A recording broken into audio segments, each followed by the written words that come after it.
Embark on a journey that will forever change how you see the world and yourself. In a quiet corner of the universe, where stars murmur forgotten secrets and the winds carry echoes of ancient wisdom, lies the profound mystery of Ralph Waldo Trine's What Everyone Seeks. This is not just a text, it is a radiant guide that shines light on the hidden paths of the human soul. Imagine stepping into an enchanted forest where every leaf whispers deep truths and each sunbeam unveils a fragment of universal wisdom. In this metaphorical landscape, Trine leads us on a journey of self-discovery, inviting us to uncover the hidden treasures within ourselves. As we listen and reflect, we embark on a spiritual adventure unlike any other. We begin to understand that our thoughts and mind are the magical keys that unlock doors to higher dimensions. By embracing the power that resides within, we can access a life that is more vibrant, fulfilled, and aligned with the greater truths of the universe. What Everyone Seeks is an invitation to awaken to the depths of our true essence. It reminds us that what we long for isn't found in the external world, but in the vast, powerful universe that exists within. Get ready for a journey that will challenge conventional thinking and reveal timeless truths that have waited patiently for discovery. So take a deep breath, close your eyes, and let Trine's wisdom flow through you like a river of pure enlightenment. Allow this experience to guide you toward a personal awakening where mystery and magic come together on every page. Welcome to the pursuit of what we all truly seek, the search for the self in the eternal light of truth. Let's begin this adventure together. Part 1. The Beginning. Do you wish to find this wonderful and supernatural life, this life so abundant, so rich and free? Then you are seeking the laws of the eternal spirit, and with them, you will harmonize your life. How can I ensure that life gives more and in a better way? How can I know the true secret of power? How can I achieve true and lasting greatness? How can I fill all of life with happiness, peace, joy, and satisfaction that is always rich and enduring, that constantly increases without ever diminishing, that brings a spark that never loses its shine, that forever fascinates and never tires? No question in one form or another has been asked more often than these. Millions have asked them in the past, millions are asking them today, and millions more will ask them in the future. Is there a true and certain answer for the millions who eagerly and longingly seek it in every part of the world, and for the millions yet unborn who will strive to find it in time? If this interests you, listen to the answer.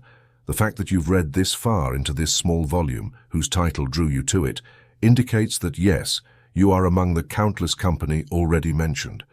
It's just another way of asking the great question that has been posed throughout all time. What is the summum bonum of life? There have been innumerable people who would have gladly given everything they owned for the true and satisfying answer. If we can find this true and satisfying answer for ourselves, surely the brief moment we spend together must be considered as precious as life itself. There is an answer, so follow closely. And for our findings to be the most conclusive, feel free to discuss each step with me if you wish. But in the end, tell me if it is not true and satisfying. There is a great simple principle that, if firmly embraced and made the central guiding force of one's life, around which all others are organized and appropriately subordinated, will make that life a great success, truly great and authentically happy, loved and blessed by all as far as it is adopted. It is a principle that, if universally practiced, would wonderfully change this old world of ours, transform it in fact, and its arrival is something that all people have long awaited. This, instead of the darkness and despair in countless lives, would bring light, hope, and satisfaction. No longer would it be said that the inhumanity of man makes countless thousands mourn, but rather it would bring to the life of the fashionable woman who currently spends her days and nights seeking only her own pleasure, a flood of real and true satisfaction, happiness, and joy that would make the poor, shallow thing she now calls pleasure pale in comparison. She would quickly realize that she has never known what real pleasure is, and that what she confused with the real or authentic is but a base metal compared to the purest gold, a piece of cut glass compared to the rarest of diamonds. And this same woman, who barely deigns to notice the poor woman scrubbing her steps, who, if the truth were known, might be living a much grander life and therefore contributing more value to the world, would see that this poor woman is, after all, her sister, as she is the daughter of the same father. This would make the humble life of that same poor woman beautiful, happy, and sweet in its humility. It would give us a nation of statesmen instead of, with a few exceptions, a nation of politicians, each engaged in their own personal aggrandizement at the expense of the general good. It would go far, very far, towards solving the great and pressing social problems we already face. In summary, it would make every man a prince among men and every woman a queen among women. I have witnessed supreme happiness in lives where this principle has been adopted, and it has been in some lives that previously seemed to hold little promise. But under its marvelous influence, they were transformed and beautified to such an extent that they became so sweet and so strong, so useful and so precious, that every day seems too short for them. The same time that once, when they could barely see any reason to live, now seems full of worth. Thus, there are countless people in the world whose lives seem to have little in them, whether among the rich or the poorest classes, who could, under the influence of this great and simple principle, make their lives so precious, so rich, so happy that time would seem too short, and they would wonder why they had run down the wrong path for so long. For it is true that most of the world today is on the wrong path in its pursuit of happiness, but almost all are there, let us say, not by choice, but by ignorance of the right and true way. The fact that there have been truly great, genuine, and happy lives in the past, and that there are such lives today, gives us our starting point. Again and again, I have examined these lives in great detail to discover what made them so, and I have found that in every individual case, what we have now arrived at was the central principle on which they were built. I have also found that in many lives where this was not the case, but where nearly all efforts were made to make them great, true, and happy, they did not succeed. And likewise, no life built on this effort to a sufficient degree, all else being equal, has ever failed to be so. So let us proceed to the answer. Examine it closely, see if it withstands every test, if it is true, and if it is, let us rejoice in having found it, cling to it, build upon it, and share it with others. The last 4 words have already entered through the open door. In the past, the prevailing idea, one that dominated the world, was that the self is the primary concern, that if one wishes to find success, greatness, and happiness, one must give all attention to the self and only the self. This has been the great error, the fatal mistake, the direct opposite of what is correct, of what is true, as established in the great immutable law that we find our lives by losing them in service to others. This means that the more we give of our lives to others, the fuller and richer, greater, grander, more beautiful, and happier our own lives become. As that great and gentle soul who lived among us in Concord once said, this generous giving or losing of life is what saves it. This expresses one of the greatest truths, one of the greatest principles of practical ethics the world has ever seen. In short, it is service, not to the self but to others. We will soon see, however, that our love, our service, our help to others invariably comes back to us, intensified, sometimes 100 or 1,000 times, and this by a great immutable law. The Master, the one who so many years ago in that far-off eastern land, sometimes in the hill country, sometimes by the lakes, as people gathered around him, taught them these great lofty and tender truths of life and human destiny, Christ Jesus, said this again and again, "He who would be greatest among you shall be your servant," and his entire life was but an incarnation of this principle of truth, with the result that the greatest name in the world today is his. The name of the one whose life's work was to heal the sick, clothe the naked, bind up the broken-hearted, support the weak and the faltering, befriend and help the poor and needy, condemn the proud, the vain, the selfish, and through all of this teach people to love justice, mercy, and service, to live in a higher, more divine being. In short, to live his life, the life of Christ. And he helped make it possible for this greatest principle of practical ethics that the world has ever seen to be proclaimed, upheld, and lived today. He who would be greatest among you shall be your servant. In other words, the one who wishes to be truly great and recognized as such must find it in the role of a servant. And what, we ask, is a servant? One who renders service. Thus, never to others, always free from its associations and seen in the light of its true and rightful meaning, there is nothing greater than the word servant. And in this proper use of the term, as we will soon see, a life that has been truly great and happy is one of a servant. Apart from that, no such life has ever been or ever can be lived. O you who seek power, position, happiness and satisfaction in the ordinary way, pause for a moment. Notice that you are on the wrong path. Grasp this great eternal truth, hold on to it, and you will find that your progress along this very line will be multiplied many times over. Are you seeking to make a name for yourself? Unless you understand this mighty truth and shape your life accordingly, when the great clock of time marks the step, and all things are judged according to their merit, as everything invariably is, you will inevitably be surprised at how low your standing is. Your name and memory will be forgotten long before the great hand has passed around the dial even once, while your companion who has grasped this simple yet indispensable truth, and who, as a result, forgets themselves in the service of others, making their life part of 100, 1,000, or 1,000,000 lives, thus intensifying and multiplying their own, instead of living as you do in what would otherwise be their small and tiny self, will find themselves rising ever higher to become one of the rare few, and will find a peace, happiness and satisfaction so rich and beautiful that, compared to yours, they will seem like poor and miserable things, and whose name, whose memory, when their life here ends, will live in the hearts of their companions, and of humanity fixed and eternal as the stars. A corollary of the great principle already stated might be formulated this way: there is no true happiness in seeking it directly. It must come, if it comes, indirectly through the service, love, and happiness we give to others. Similarly, there is no true greatness in seeking it directly. Always, without a single exception, it has come indirectly in the same way, and it is not at all likely that this great eternal law will be changed to suit one particular case or another. So recognize it, align your life with it, and reap the rewards of obedience to it, or fail to recognize it and pay the corresponding penalty, for this same law remains unchanged.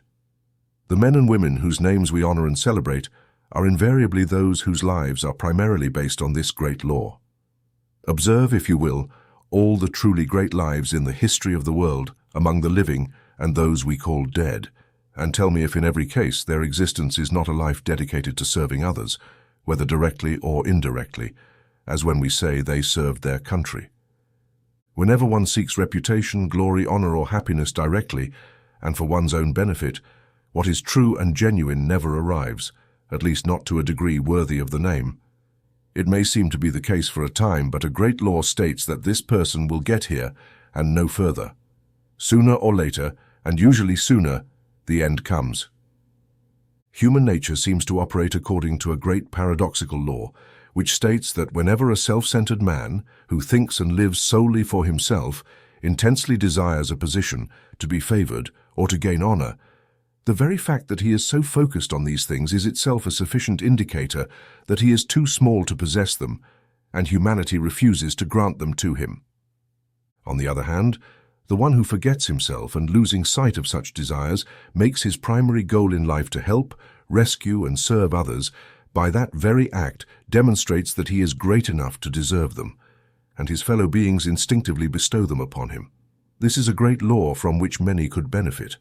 That this law is true is attested by the fact that humanity's praise instinctively and universally goes to a hero. But who has ever heard of a hero becoming one by doing something for himself? It is always for others that he has done something. The fact that monuments and statues are erected in gratitude to the majority of those who have helped and served their fellow humans, and not to those who have lived only for themselves, proves this.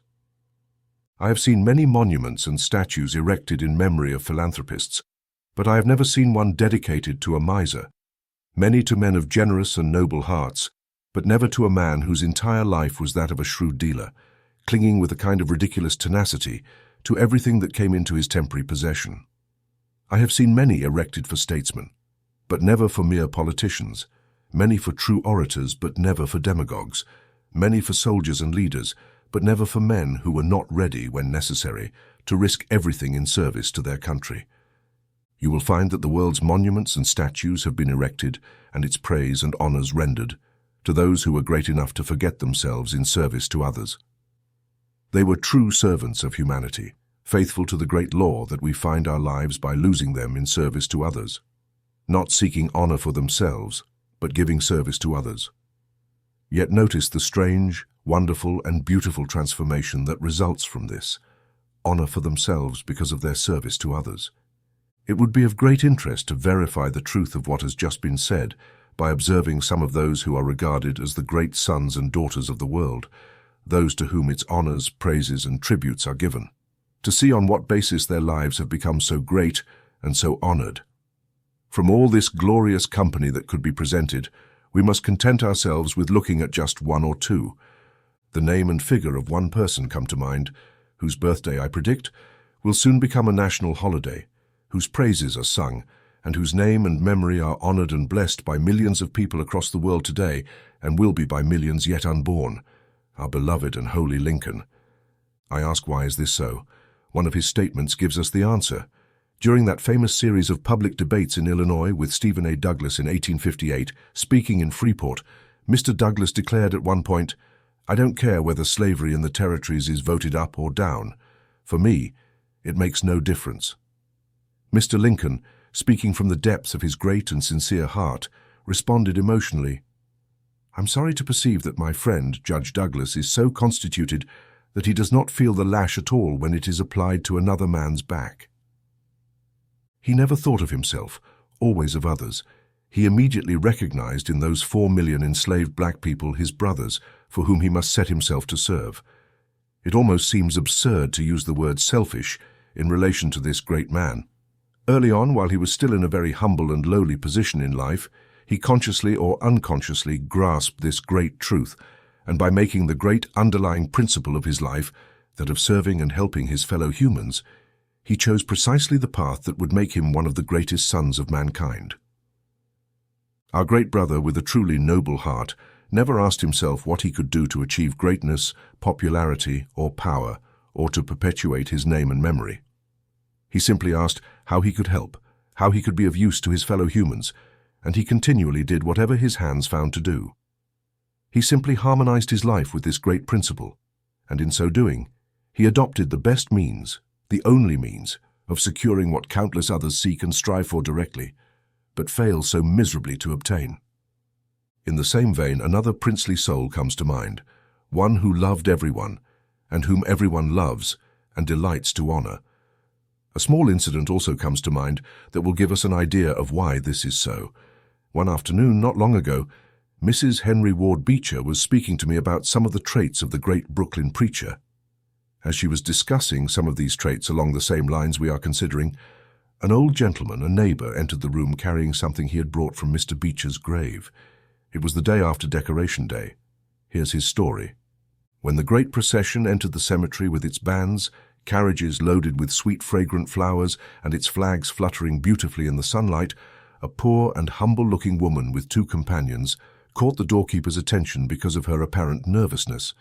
He kept an eye on her for a while, then saw her hand something she had partially concealed to one of her companions, who left the procession, approached Mr. Beecher's grave and gently laid it there. He stood for a moment, then walked back to join his 2 companions who were waiting with heads bowed at the roadside. What the old gentleman had brought was a gold frame containing a poem clipped from a book. It was a singularly beautiful poem, imbued with a spirit of love, service, and selflessness for the good and needs of others. In 1 or 2 places where it was fitting, a pen had written a word, inserting Mr. Beecher's name, making the poem even more real, vivid, and tender. At the bottom, it was simply signed, "From a poor Hebrew woman to the immortal friend of the Hebrews." There was no name, but it told the whole story. A poor and humble woman, but one among the many people to whom, at some time, he had been a friend, helped or encouraged, whose burden he had helped carry and soon perhaps had completely forgotten.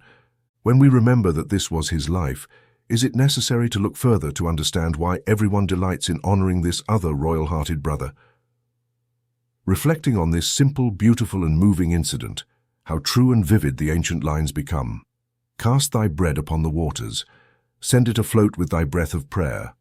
At some distant and uncertain time, it may save a soul from death. When thou sleepest in solemn silence beneath the morning and evening dew, foreign hands thou hast strengthened may strew lilies over thee.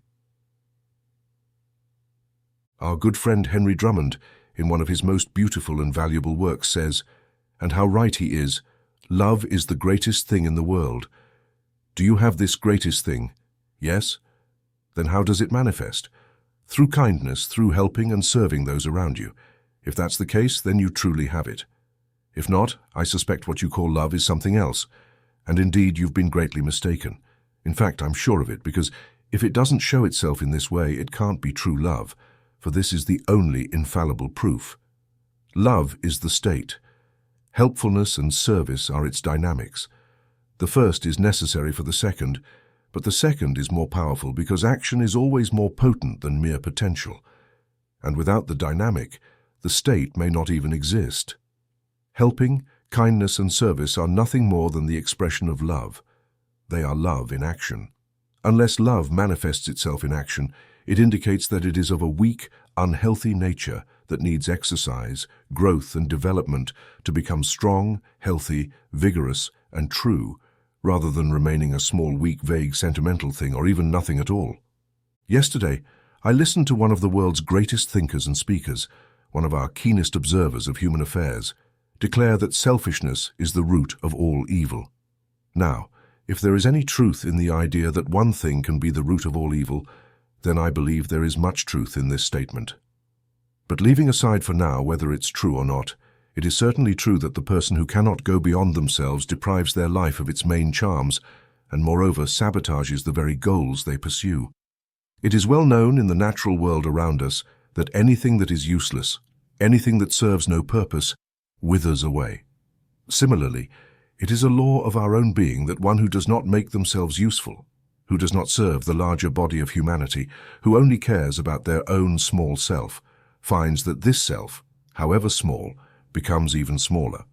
The finest, best and greatest qualities of their nature, the ones that bring the main charm and happiness to life, wither away.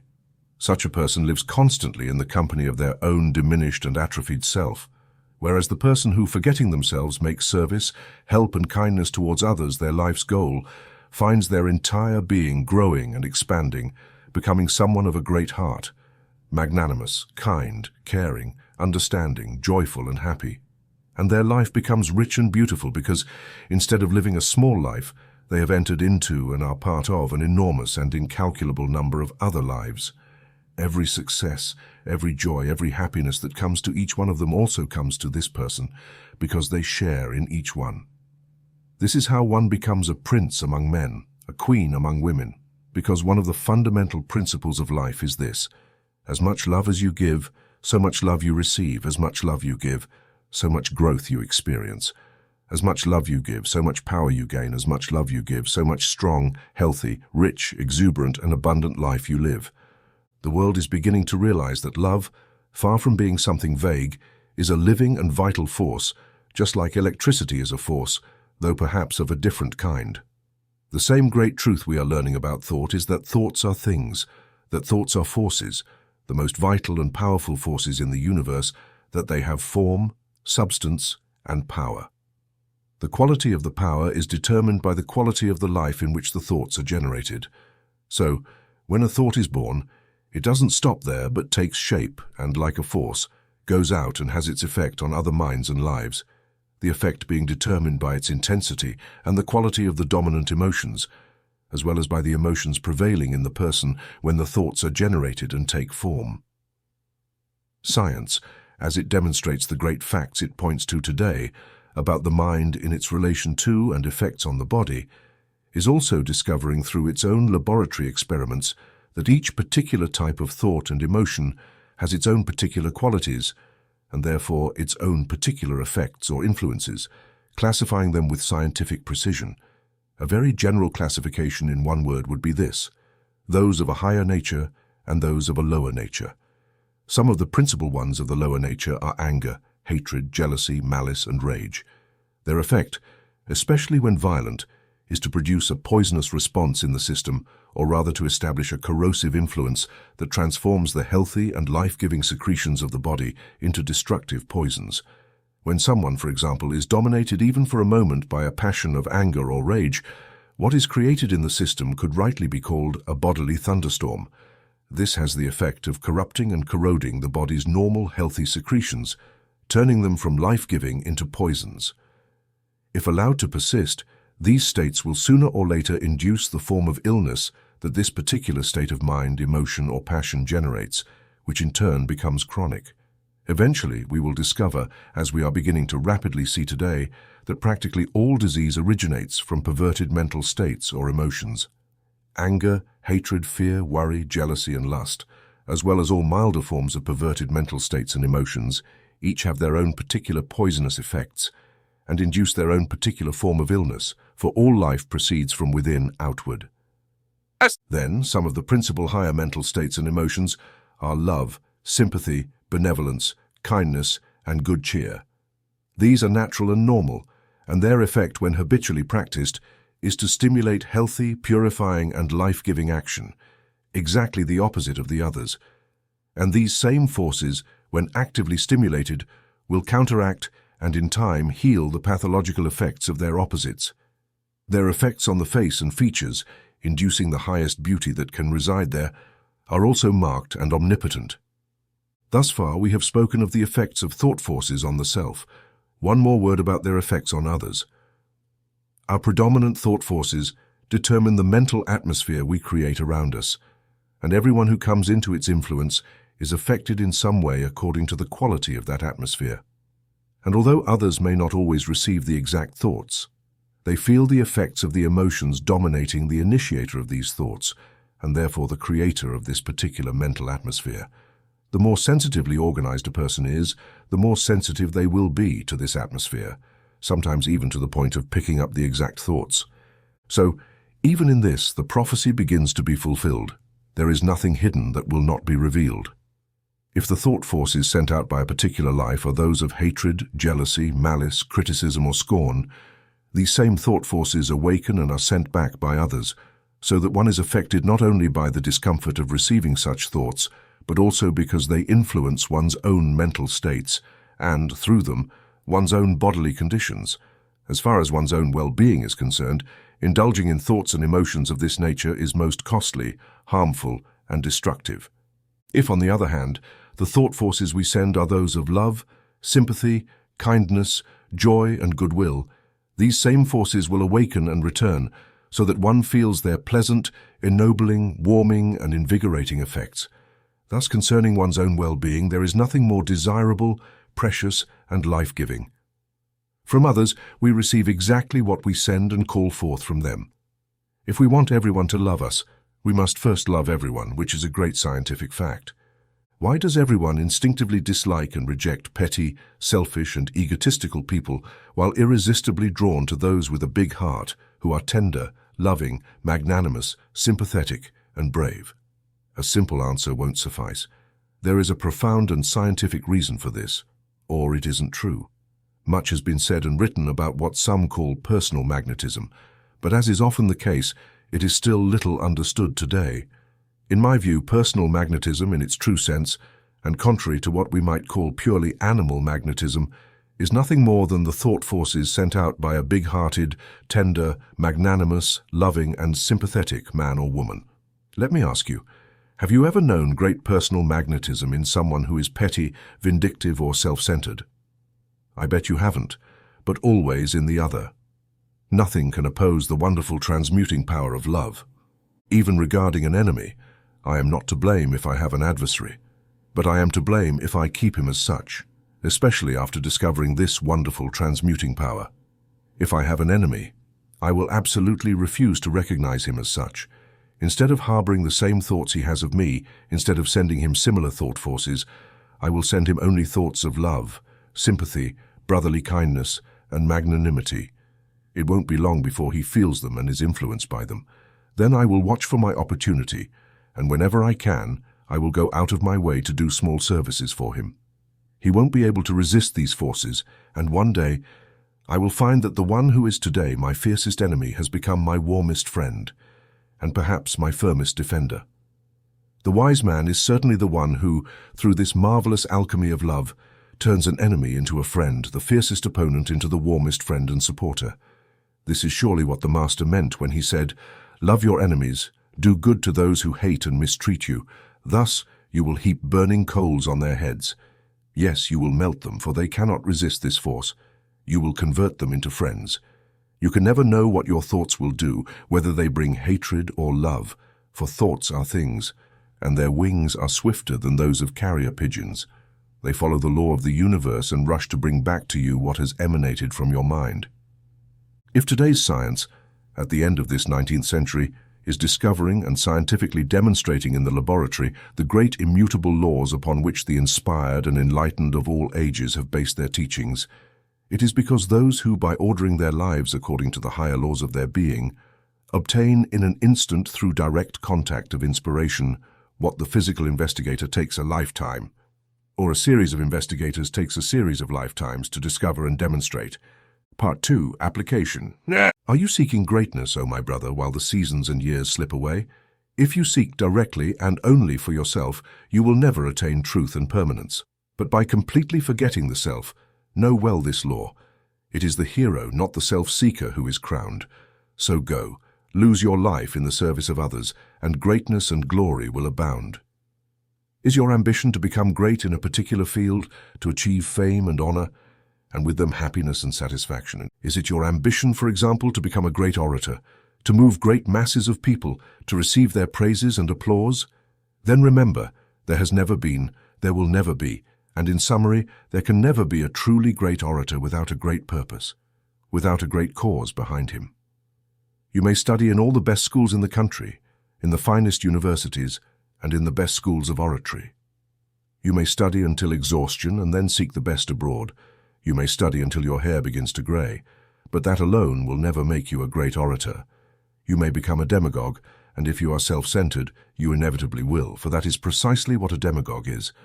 But if you cling to this great principle and do not rely on it, you can never become a great orator. Remember the greatest figures in world history, such as Demosthenes, who urged the Athenians to march against Philip, saying their country and their fellows would soon be enslaved unless they gave their best service, down to our own abolitionists like Garrison, who fought against the slave trade, and John Brown, who fought against slavery among his fellow citizens.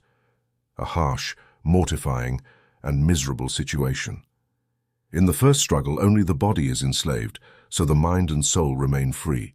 However, in the second, the body, soul, and spirit are all enslaved. You can easily discover the great purpose, the great cause of service behind each of these men. The man who cannot go beyond himself, his own personal aggrandizement, must necessarily be small, petty, and personal, and he immediately marks his own limits, while the one whose life is made of service and dedication to a great cause knows no limits, for he immediately aligns himself with the universal. And this, combined with everything else, offers immense power in oratory. Such a person can soar like an eagle, and nature itself seems to come and give a great soul the means and material to accomplish its purposes. Thus, great universal truths go straight into the minds and hearts of his listeners, to shape them, to move them, for the orator is the one who molds the minds and hearts of his audience according to the great molds of universal and eternal truth, and then pushes them toward a defined line of action, not the one who merely repeats fragments from others. The degree to which this principle is recognized by Webster is admirably shown in this brief yet powerful description of eloquence. Let us pause to listen to a sentence or two. True eloquence does not consist in making speeches. Words and phrases may be used in any sense, but they cannot embody it. Affected passion, intense expression, pompous declamation, all may aspire to it, but they cannot reach it. The graces taught in schools, the expensive ornaments and studied artifices of language offend and disgust when men's lives, the fate of their wives and children and their country hang on the decision of the moment. Then words lose their power. Rhetoric is vain and all elaborate oratory is contemptible. Even genius feels restrained and subjugated, as if in the presence of higher qualities. Then patriotism is eloquent, and so is self-devotion. The clear conception that surpasses the deductions of logic, the lofty purpose, the firm resolve, the fearless spirit that speaks through the tongue, shines in the eyes, informs every feature, and drives every man forward toward his goal, that is eloquence. And note some of the key words he used: selflessness, patriotism, lofty purpose. A self-centered man can never know these, let alone use them.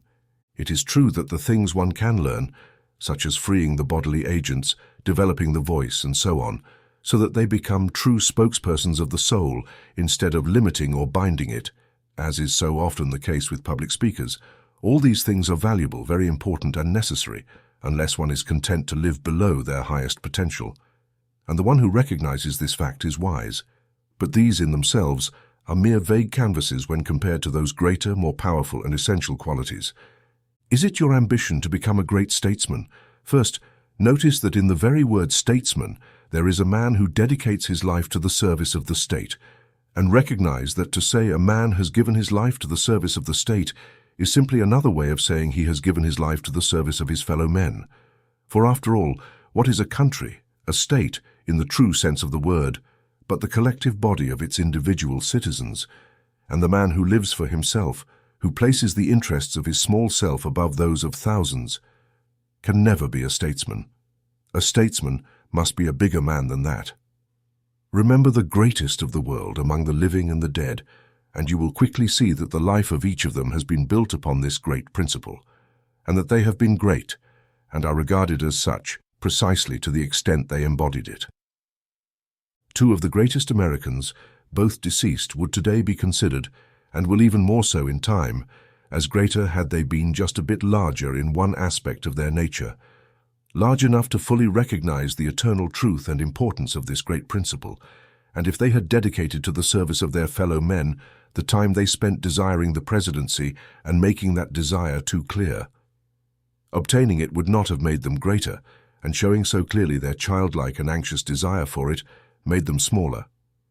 Among the many thousands of men who have been part of our American Congress since its beginnings, and of the comparatively very few you can recall, possibly no more than 50, which is about 1 in 600 or so, you will find that you remember each of this very small number for their defense of some measure or principle that would increase human welfare to the highest degree, thereby truly fulfilling the great function of a statesman. The great problem of our country today is that we have very few statesmen. We have a large mass of politicians, but only from time to time do we find a name big enough to deserve the title of statesman. The vast majority of today's public life is not there to serve the best interests of those it is supposed to represent, but is purely there for itself, to expand itself in this way or that, as the case may be. This is especially true in our municipalities. In some, government, instead of being in the hands of those who would truly serve the interests for which it is designed, is in the hands of those who are there purely for themselves, those who will resort to any means to achieve their ends, sometimes even honorable means, if they seem to better serve the particular purpose in question. Just look around to see that this is true. The miserable, dirty, and deplorable state of affairs that the Lexo Committee, in its investigation some time ago, brought to public attention is an example of this. What does it stem from? From the fact that the offices of that municipality were and are held by men who are there to serve the highest degree of public government, or by men who are purely there to expand themselves. But let's continue. This degraded condition of affairs exists not only in that great city, but there is no city that is completely free of this problem. However, things will not always remain this way. The American people will eventually learn, as they should fully understand today, that the moment honest citizens unite and stand together, notorious and corrupt political circles cannot stand before them for even 24 hours. What is just, good and true is all-powerful, and will eventually prevail sooner or later when it is put forward. This is the history of civilization. That our public offices, municipal, state, and federal, be filled with men who love humanity, great men whose lives are founded on this great law of service, and then we will have filled them with statesmen. Let this glorious word never be dishonored or degraded by applying it to small, self-centered politicians incapable of rising beyond mere politics. Enter public life, but do so as men, not as lesser beings. Enter it as statesmen, not as politicians. Is it your ambition to become a great preacher, or better yet, a great teacher with the same meaning? Then remember that the greatest in the world have been those who gave themselves entirely to others and to the service of their fellow men, those who gave so completely to everyone they came in contact with that there was no room left for the self. They were not seeking glory, nor were they men who thought so much of their own dogmatic forms of thought that they devoted the majority of their time to discussing dogma, creed, theology, with the aim, as is often the case in such instances, of proving that the self you see before you is right in its particular forms of thought, and whose main ambition is to make that fact clearly understood. An abomination, I truly believe, in the eyes of God, whose children meanwhile are starving, dying for the bread of life. And an abomination, I'm sure, in the eyes of the vast majority of humanity. However, let us give thanks that humanity finds less and less use for this year after year, and the time will soon come when it will barely be tolerated. It is largely because of men of this kind, especially in earlier times, that the true spirit of the Christian religion has been lost sight of. The simple form in which it was deemed necessary to present it was regarded as more important than the true, rare, and divinely beautiful spirit, which gives life and power. This has been replaced by the mere letter, which ruins and kills. Instead of running after finely elaborated human theories, this material, because materials are the words we overcome from time to time in our forward and upward march, then stop and laugh. Looking back at how such ideas were once held, think instead that this is how one gains power. Act like a wise man, and each day find silence, commune with the infinite, dwell for a time with the infinite spirit of all life, of all power, for you cannot obtain true power in any other way. Instead of running in all directions to fill your cup in these small stagnant ponds, dry as they tend to be due to the selfish sun that constantly shines, go directly to the great source and drink there the water of life which flows freely for all. If you seek to find it, it cannot be sent or brought by another. Therefore, go in silence, even if only for a short time, a quarter or half an hour a day, to come into contact with the great source of life and all power. Send forth your sincere desires for what you want and need. If watered by continual expectation, sooner or later, all knowledge, all truth, all power, all wisdom will come to you. All things will be given to you. And this path, attempted many times, has never failed when motives were noble, and the knowledge of the results beforehand was sufficiently strong. In 15 days, you can know the truth for yourself if you follow the right path. All the truly great masters of the world's history obtained their powers in this way. You surely remember the great soul who left us not so long ago, the one who so faithfully led Trinity Church, the great preacher with such wonderful powers, one who was truly inspired. A couple of nights ago, while discussing with a member of his congregation, we spoke of Philip Brooks. She talked about his magnificent and powerful spirit, and said that everyone was continually aware that he possessed a power they did not have, but one they all longed for. He seemed to have a great secret of power that they lacked, but often sought to discover. She continued, and in the next sentence recounted a fact that I knew well, the fact that every day for a certain period he would retreat to a small, quiet room, close the door behind him, and during that time, under no circumstances could he be seen by anyone.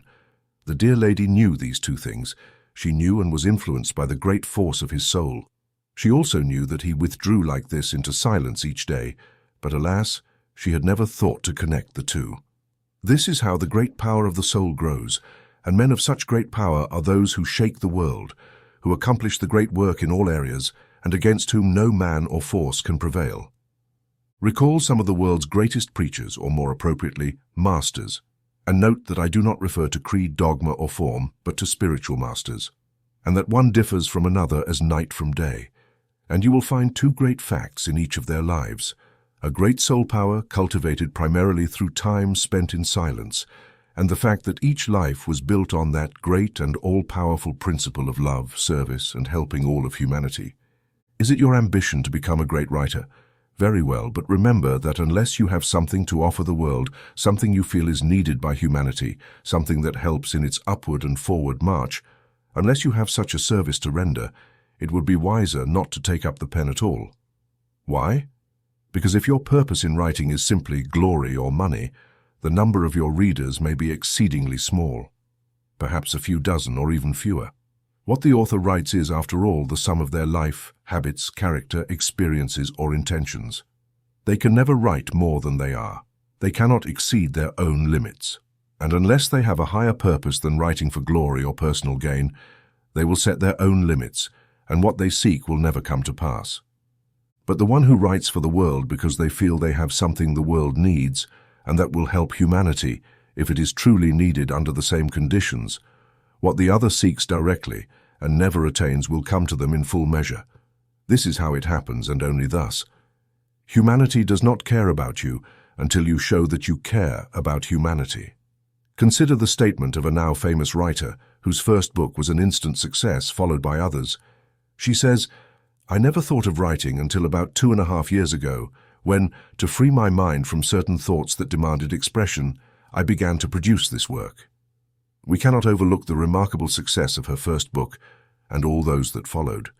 She had something she felt the world needed and should have, and without thinking of herself, glory, or money, she gave it to the world. The world agreed with her, and because she was great enough not to seek either, she received both. Note also this: I write for the love of writing, not for money or reputation. The former I have without effort, the latter is not worth a penny in the grand scheme of the vast universe. Work done for the love of it brings its own reward far more quickly and surely than work done solely for pay. This is nothing more than a formal statement of what all other great writers and authors of the world have said and will say, at least as far as opinions I've come across go. So unless you are big enough to forget yourself for the good, for the service of humanity, thus aligning yourself with the universal and making it possible for you to give something that will in turn bring you glory, it would be better to be wise and not take up the pen at all, for what you write will not matter, or if it does, it will soon be forgotten. One of our most charming and remarkable American writers says of her fellow authors, "I press my soul onto the white paper." And let me tell you that the reason her soul leaves such an impression on thousands of others is that hers is so great, so tender, so understanding, so loving, that others cannot resist its impact. Living as she does, not for herself but in service to others, her own life thus shares in countless other lives, and only what comes from the heart can reach the heart. Take from the shelves the most remarkable, the greatest works in any library, and you will find that their authors made them what they are, not by studying rules and principles of rhetoric, for that alone has never made nor can make a great writer. They are what they are because the very soul of the author was ignited by some great truth or fact that the world needed, which was a help to humanity. They were among the greatest souls, lovers of all humankind. Do you have the ambition to become a great actor? Then remember, if your aim in life is to influence the hearts, lives, and destinies of men, the same law of nature that operates in the case of the preacher will come to your aid, help you grow and develop, and allow you to reach heights you never dared dream of. If you perform for the small self you might otherwise protect, in this latter case, you might become a third or fourth-rate actor, perhaps a second-rate one, but you will never become one of the greatest in the world, and it is likely that you will not even earn a living. Thus, your astonishment at why so many fail can be justified. In the other case, under equal conditions, the heights you can reach are limitless, depending on the degree to which you can forget yourself in order to influence the minds and souls, and thus the lives and destinies, of others. Do you have the ambition to become a great singer? Then remember that if your thoughts are only for yourself, it's possible you will never sing, unless you truly enjoy singing for yourself or you are constantly anxious about the size of your audience. But if, on the other hand, you choose this field of work because you can render the greatest service to humanity, if your ambition is to sing to the hearts and lives of men, then the same great law of nature will help you grow, develop and thrive in your efforts. And under these conditions, rather than singing for yourself or worrying about the size of your audience, you will rarely have time for such concerns, and your anxiety will shift to whether the venue has a hall large enough to accommodate even a small portion of those seeking admission. Remember Jenny Lind. If your ambition is to become a fashionable socialite, solely concerned with your own pleasure and satisfaction, then pause and reflect, even for a moment. For if that is the case, you will never find what is true and genuine, because you are failing to recognize the great law that true happiness is never found by seeking it directly. The further you go, the more this imitation of happiness, which you are willing to accept as real, will become fragile, superficial, and unsatisfactory. By focusing on the goal you have in mind, you will deprive your life of its greatest charms. In this moment of reflection, grasp the truth of the great law that you will only find your own life by losing it in the service of others. The more you give of your life, the fuller, richer, grander, more beautiful and happier it will become. With your abundant means and opportunities, build your life upon this great law of service and experience the joy of growing into this full, rich, ever-expanding and satisfying life, which will make you more renowned, honored, and blessed than the life of any mere socialite or any other kind of life could. By living this highest life the world can know, you will hasten the day when, standing and looking back, you will see the emptiness and smallness of the other life compared to this one, and you will bless the moment when your better judgment prevailed and saved you from that life. Or if by chance you are already living that life, waste no time in beginning to build upon these true foundations now, instead of dismissing your servant as a woman I met once did. This woman had refused to let her servant stand in the rain beside her carriage with arms crossed, motionless like a mummy, one might almost say mad, not daring to look to either side, but focusing all her attention on her supposed majesty. While she spent an hour or two doing 15 or 20 minutes of errands, eager to show that it was Mr. So-and-so's carriage and his servant attending her, she offered an umbrella where it was needed and helped with errands of mercy, joy, service, and loving kindness for the countless around her who needed it so much. Is there any comparison between the title of ladybug and that of a proud, selfish, pleasure-seeking woman? And above all, do you think there is any comparison between the true joy and happiness in their lives?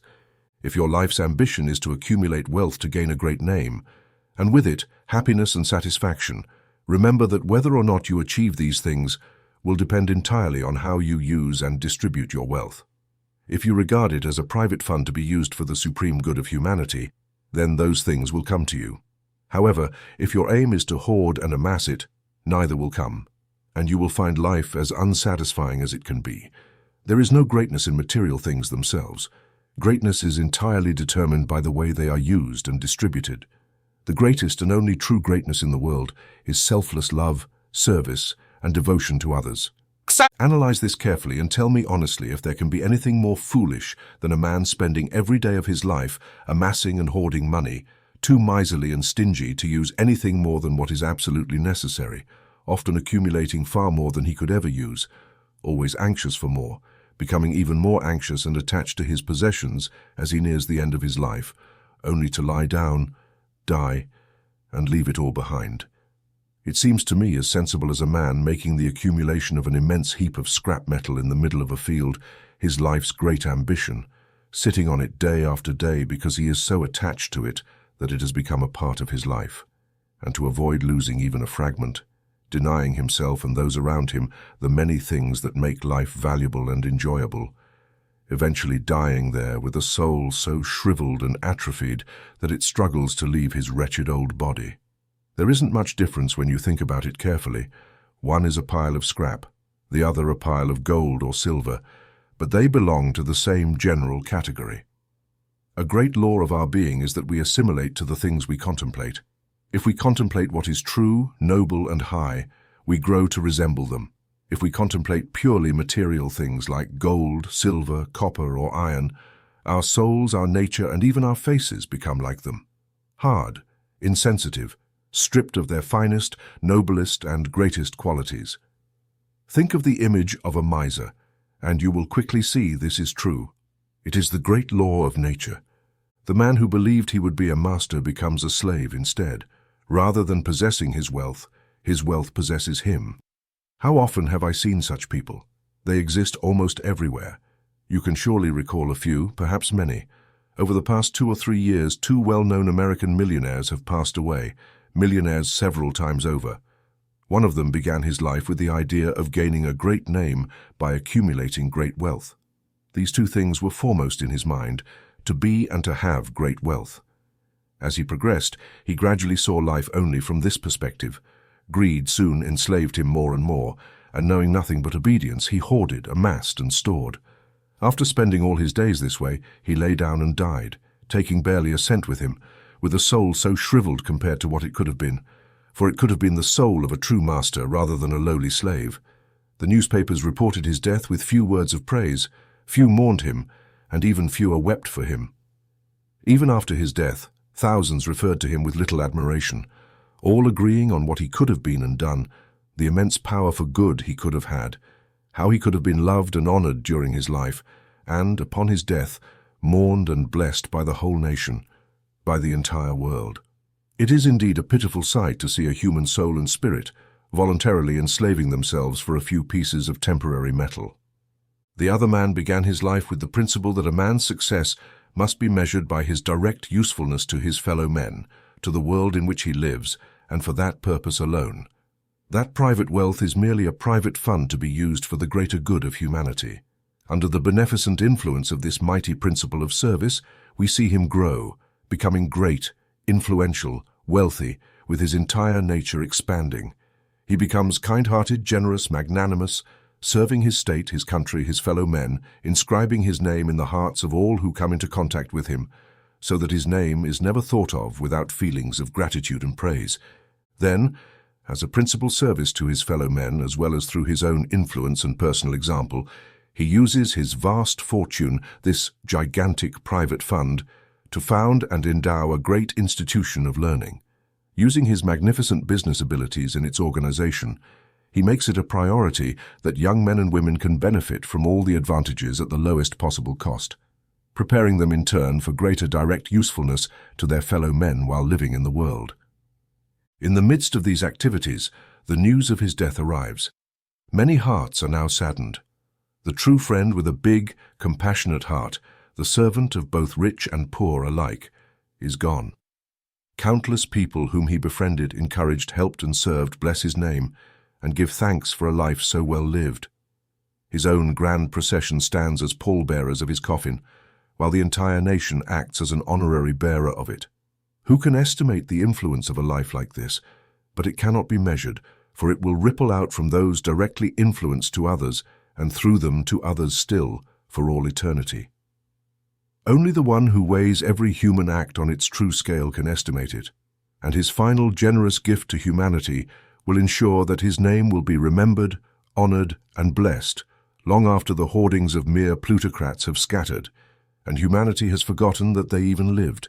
So aim to accumulate great wealth if that is your desire, but know that unless you can rise above self-interest, it will not make you great but small, and you will deprive life of the finest and best things it can offer. If, on the other hand, you are guided by the principle that private wealth is nothing but a private fund, and that direct usefulness or service to humanity is the only true measure of real greatness, and you align your life accordingly, then you will become and be regarded as great, and with that will come rich joy, happiness and satisfaction, which always accompany a life of true service, and thus the best and truest life. We must never forget that personality, life and character, to offer the greatest service, are the essential elements, and wealth is merely incidental.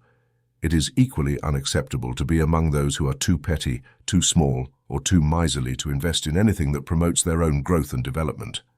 If you wish to experience rare growth and supreme development, and make life a long joy and complete satisfaction, then with kindness, love, and goodwill, let it overflow, and through service to all, fill it completely.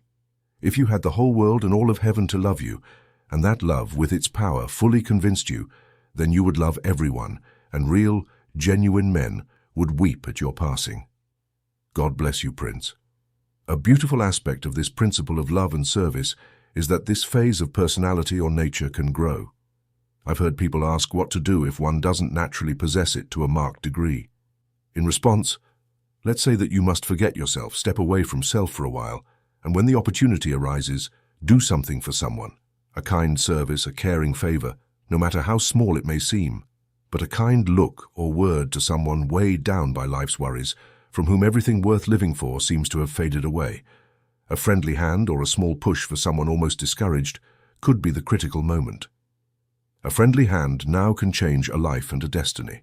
Show yourself as a friend to someone who thinks they have none, for there are thousands of opportunities every day, right where you are. Not in distant, grand things, but in the small things close at hand. With a heart full of love, do something and experience the rich rewards that will return to you, and there will be no need to repeat or continue. The next time it will be easier and more natural. Know this wonderful reflex nervous system that your body possesses, which says that when you do something in a certain way, it becomes easier to do the same thing the next time, and the next again until it happens almost effortlessly. It becomes second nature. And what do we have? A habit. This is how every habit is formed. This is how any habit must be formed. And have you ever realized that life, after all, is a series of habits and that it is entirely within your power to determine what that series will be? I have seen this great principle become the foundation of an educational institution. It didn't just turn into a mere theory, as we see here and there, but into a living and vital truth.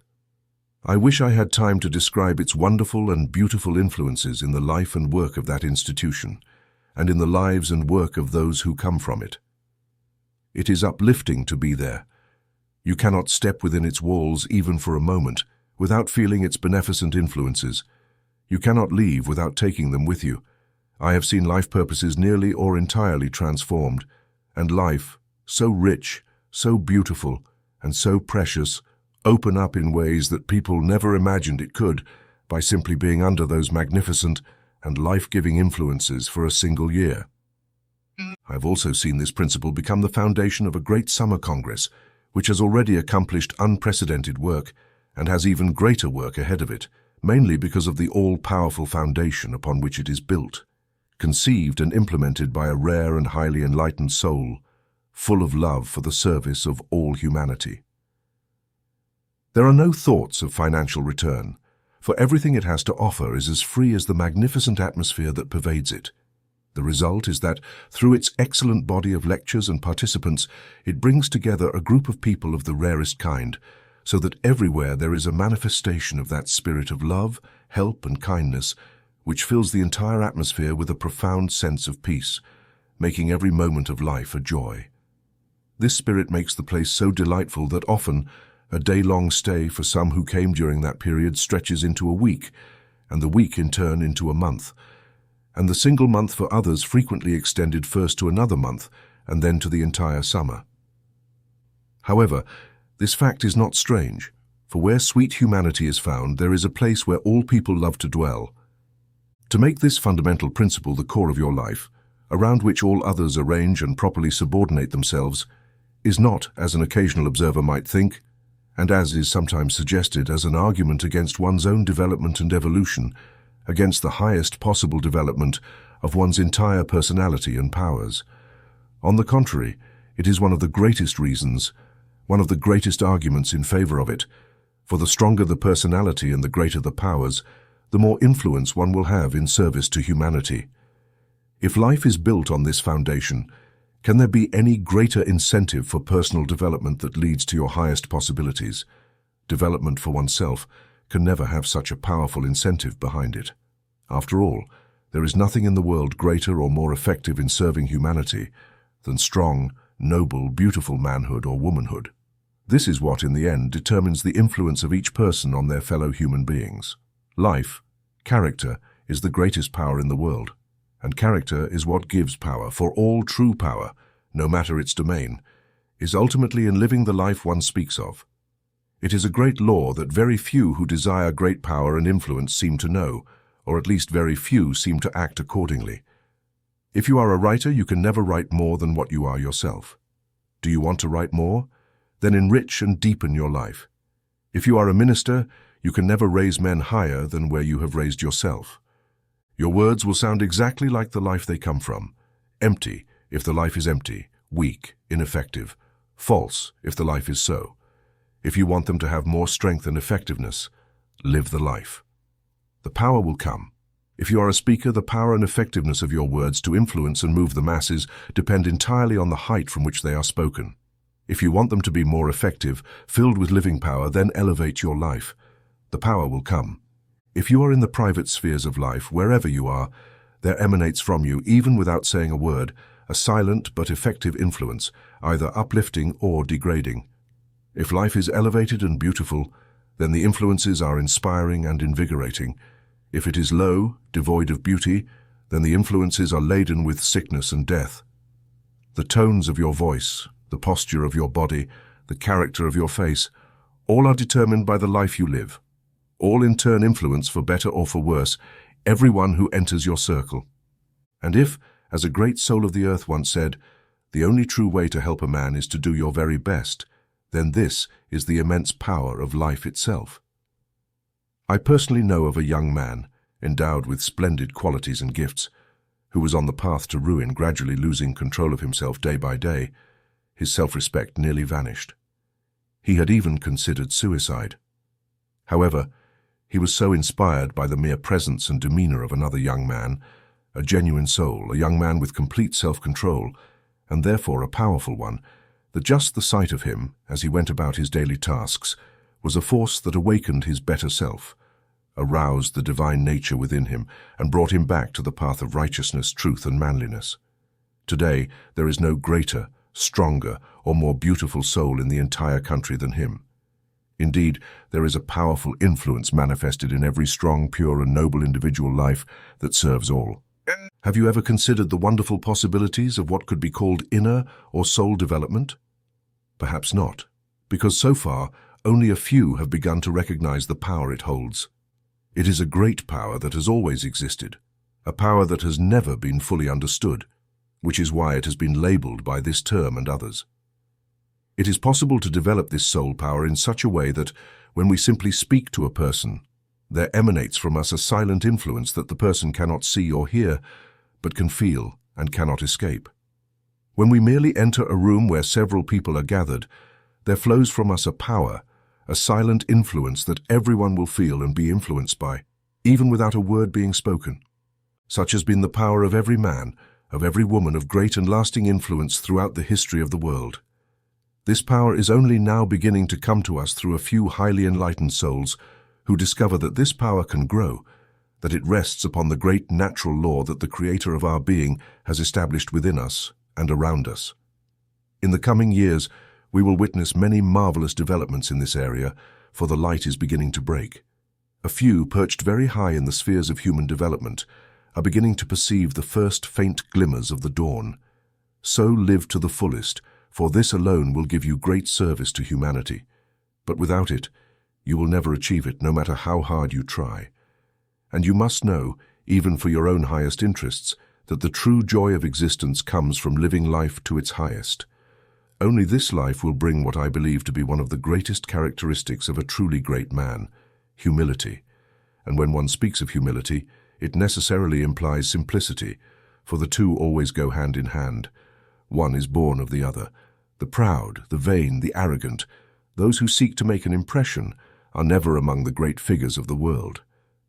The simple fact that someone strives to make an impression indicates that they lack the substance to be truly great, whereas the truly great person never needs to worry about such things. They simply do not. There is no better way to achieve humility and simplicity than to keep your mind off yourself and focus on serving others. Vanity, that dangerous trait, especially for the young, is the result of constant self-focus. Mrs. Henry Ward Beecher once said that when she lived in the part of Brooklyn known as Heist, one could always tell when Mr. Beecher was coming home in the evening by the cheerful voices and laughter of the children.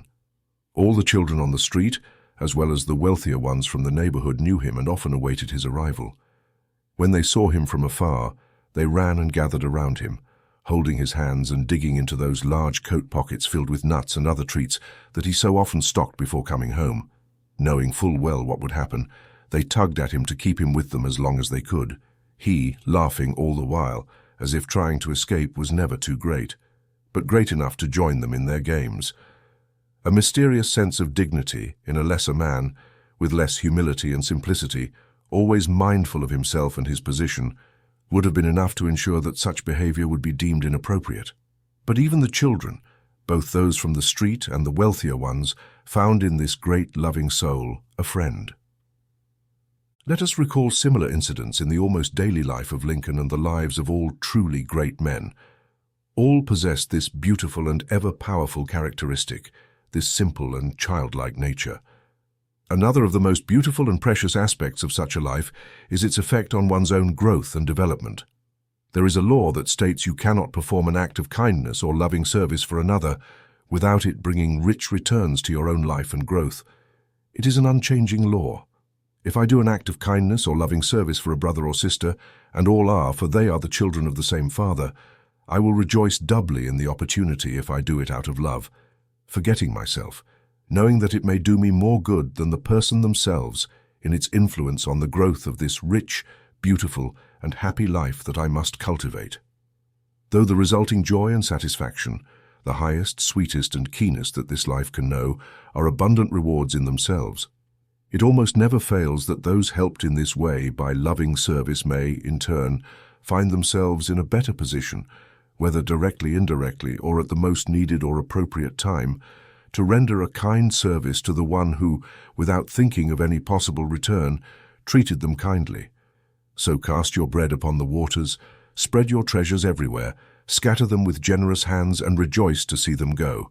You might think they are lost forever, but as surely as God is true in this life and the next, they will come back to you. Do you have burdens or trials that seem too heavy to bear? Then let me tell you, one of the best ways in the world to lighten and soften them is to lose yourself in service to others, helping to bear and lighten the burdens of a fellow being whose sufferings may be far greater than your own. It is a law of your being that dictates you can do this.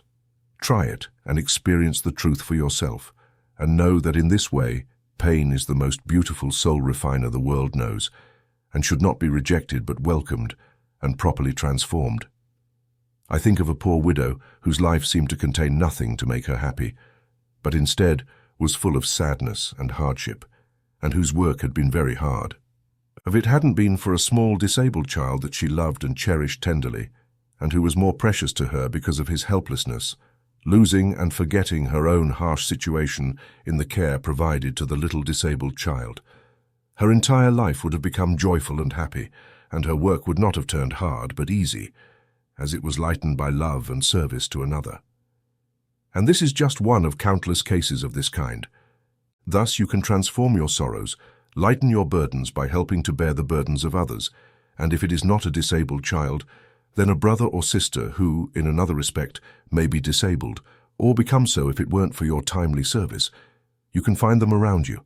Never overlook this opportunity.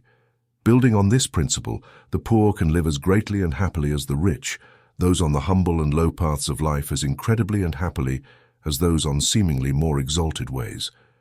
Recognizing the truth as we must at this stage, we find that the one who is truly great is only to the extent that this fundamental principle of his life manifests, and that desire for greatness for oneself and by oneself fades away.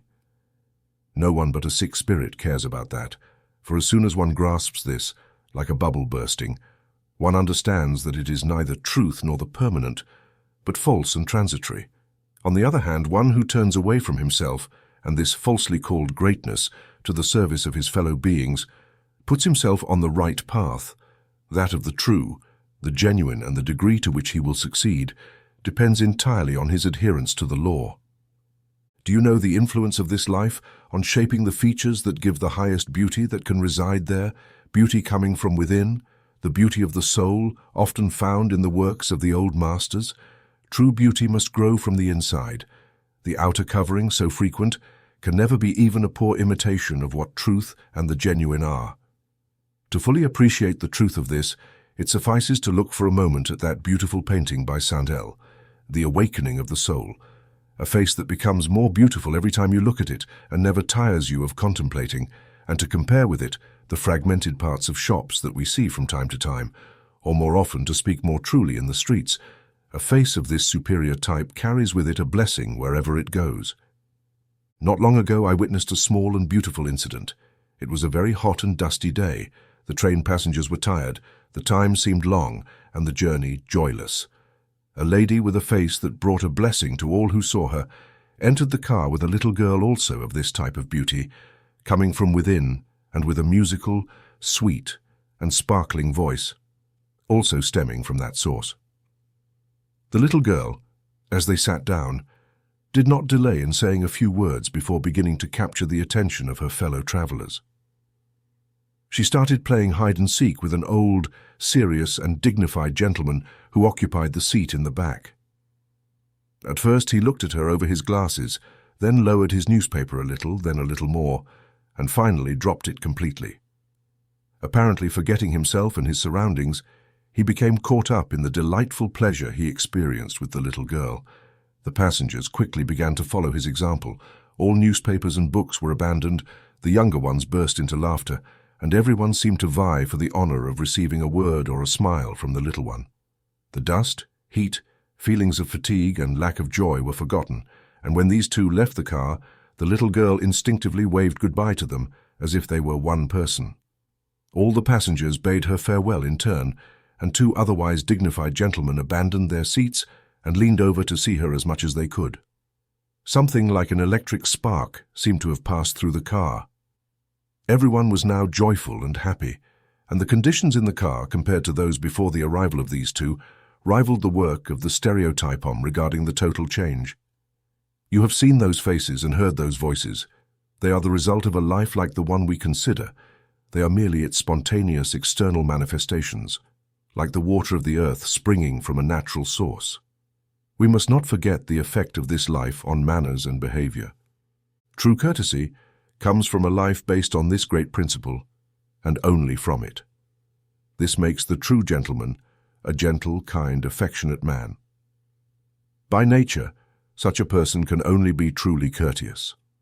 He can only be genuinely kind because one cannot be truly anything other than oneself. Therefore, one who is constantly attentive to himself cannot be the true gentleman, despite the artifices and calculated efforts to seem so, which generally reveal their own superficiality and artificiality, and displease all those who come into contact with him. Sometimes I meet a person who, when introduced, performs a series of rigid, cold, and angular movements, the knee at such an angle, the foot at such an angle, the back with such a curvature or bump, much less pleasant to see than that of a camel or a dromedary, for with the latter it is natural. I almost find myself thinking, poor man, I wonder what is wrong if he will overcome this. It is so obvious that he constantly has in mind whether he is doing everything correctly or not. What a relief to pass from someone like this to someone who, instead of thinking of himself, has continuously in mind the ease, comfort, and pleasure he can offer to others. In other words, the true kind man for whom true courtesy is natural, for every act comes from his thoughts. It is said that there was no more authentic gentleman in all of Scotland than Roberts. Yet he was a farmer all his life, and had never left his small hometown to go to the city until almost the end of his life. When bringing to Edinburgh the manuscripts that had accumulated in the drawer of his desk, he captured the hearts of all in the capital without studied artifices. He was the true gentleman, and possessed authentic courtesy, because his life was based on the principle that was continuously reflected in the lines he wrote. As he said, "Thus, from man to man, the whole world will be brothers." That is why, under the influence of this principle, he was a gentleman by nature and a noble of nature, never thinking whether he was or not. For the one who truly is never needs to do so, and never does. And remember the kind Ben Franklin when he was sent to the French court in his simple grey clothes, unpretentious and completely forgetful of himself, how he captured the hearts of all, even the ladies of high society, and how he became and remained, as long as he was there, the centre of attraction of that joyful capital. His courtesy, his manners, everything was the result of that great, kind, affectionate, and helpful nature that made others feel that he was devoted to them and not to himself. This small excerpt from a letter written by Franklin to George Whitefield will show how he viewed the great principle we are examining regarding kindness.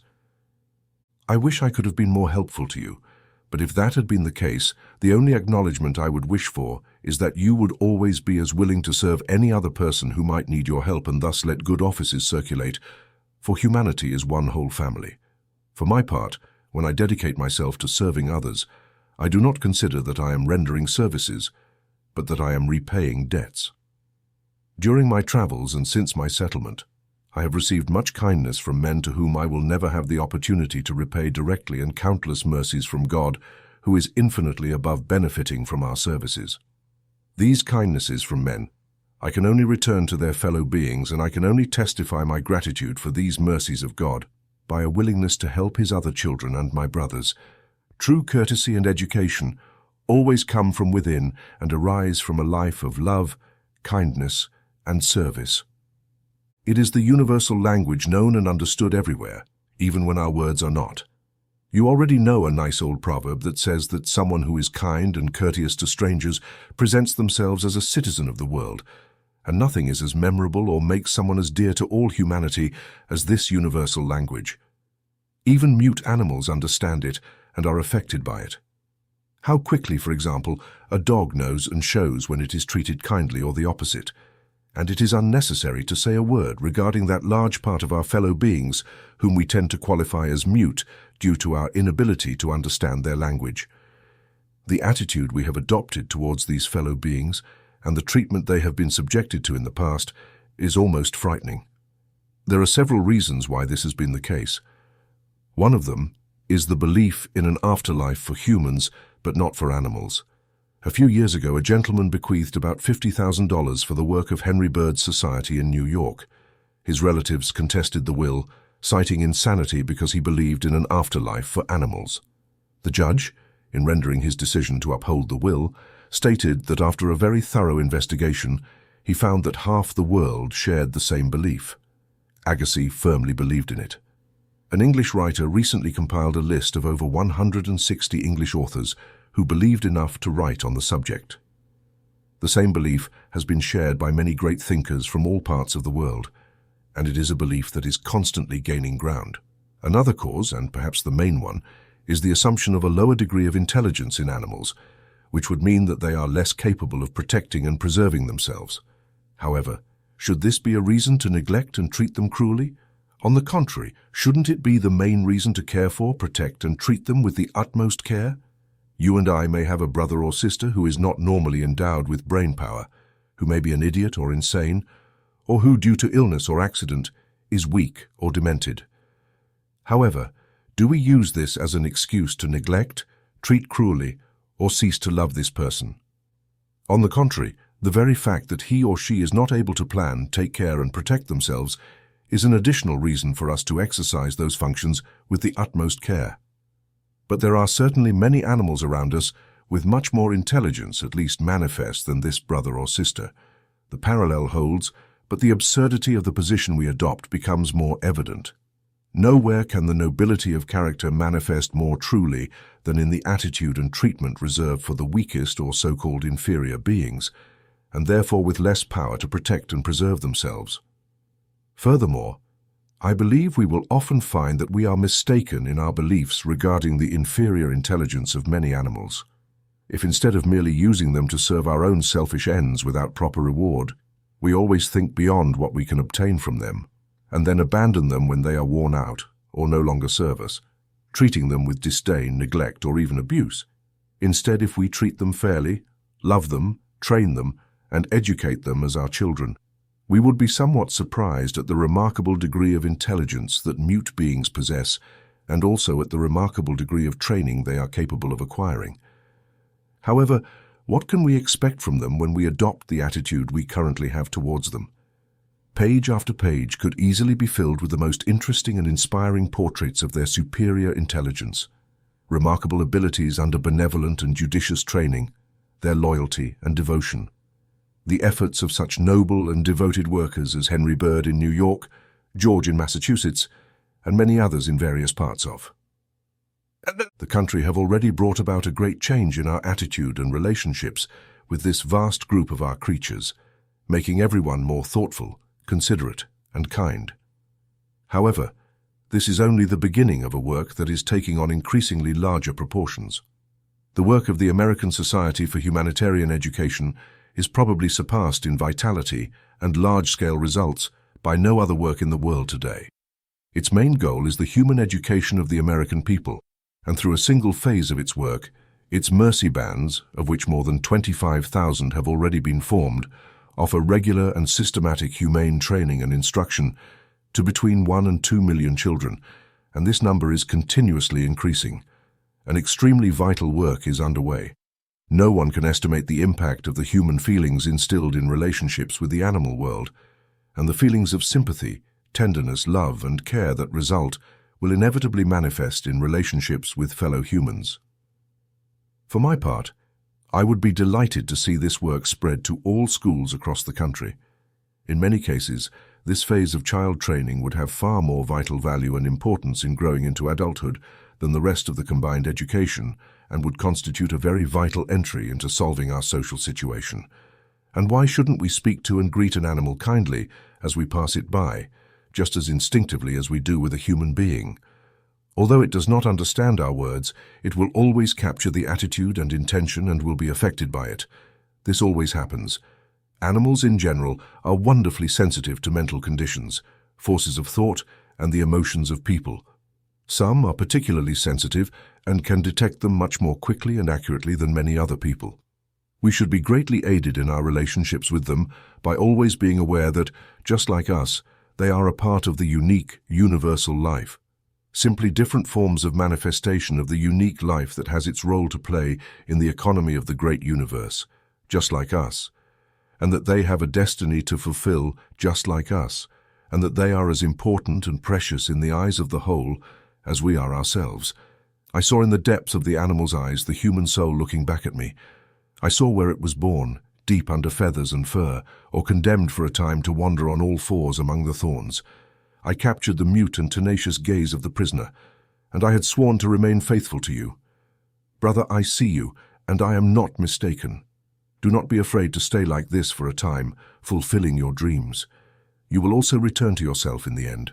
Your moderately heated horns and your long tongue licking my wrist do not hide your humanity more than the learned discourse of the pedant hides his own.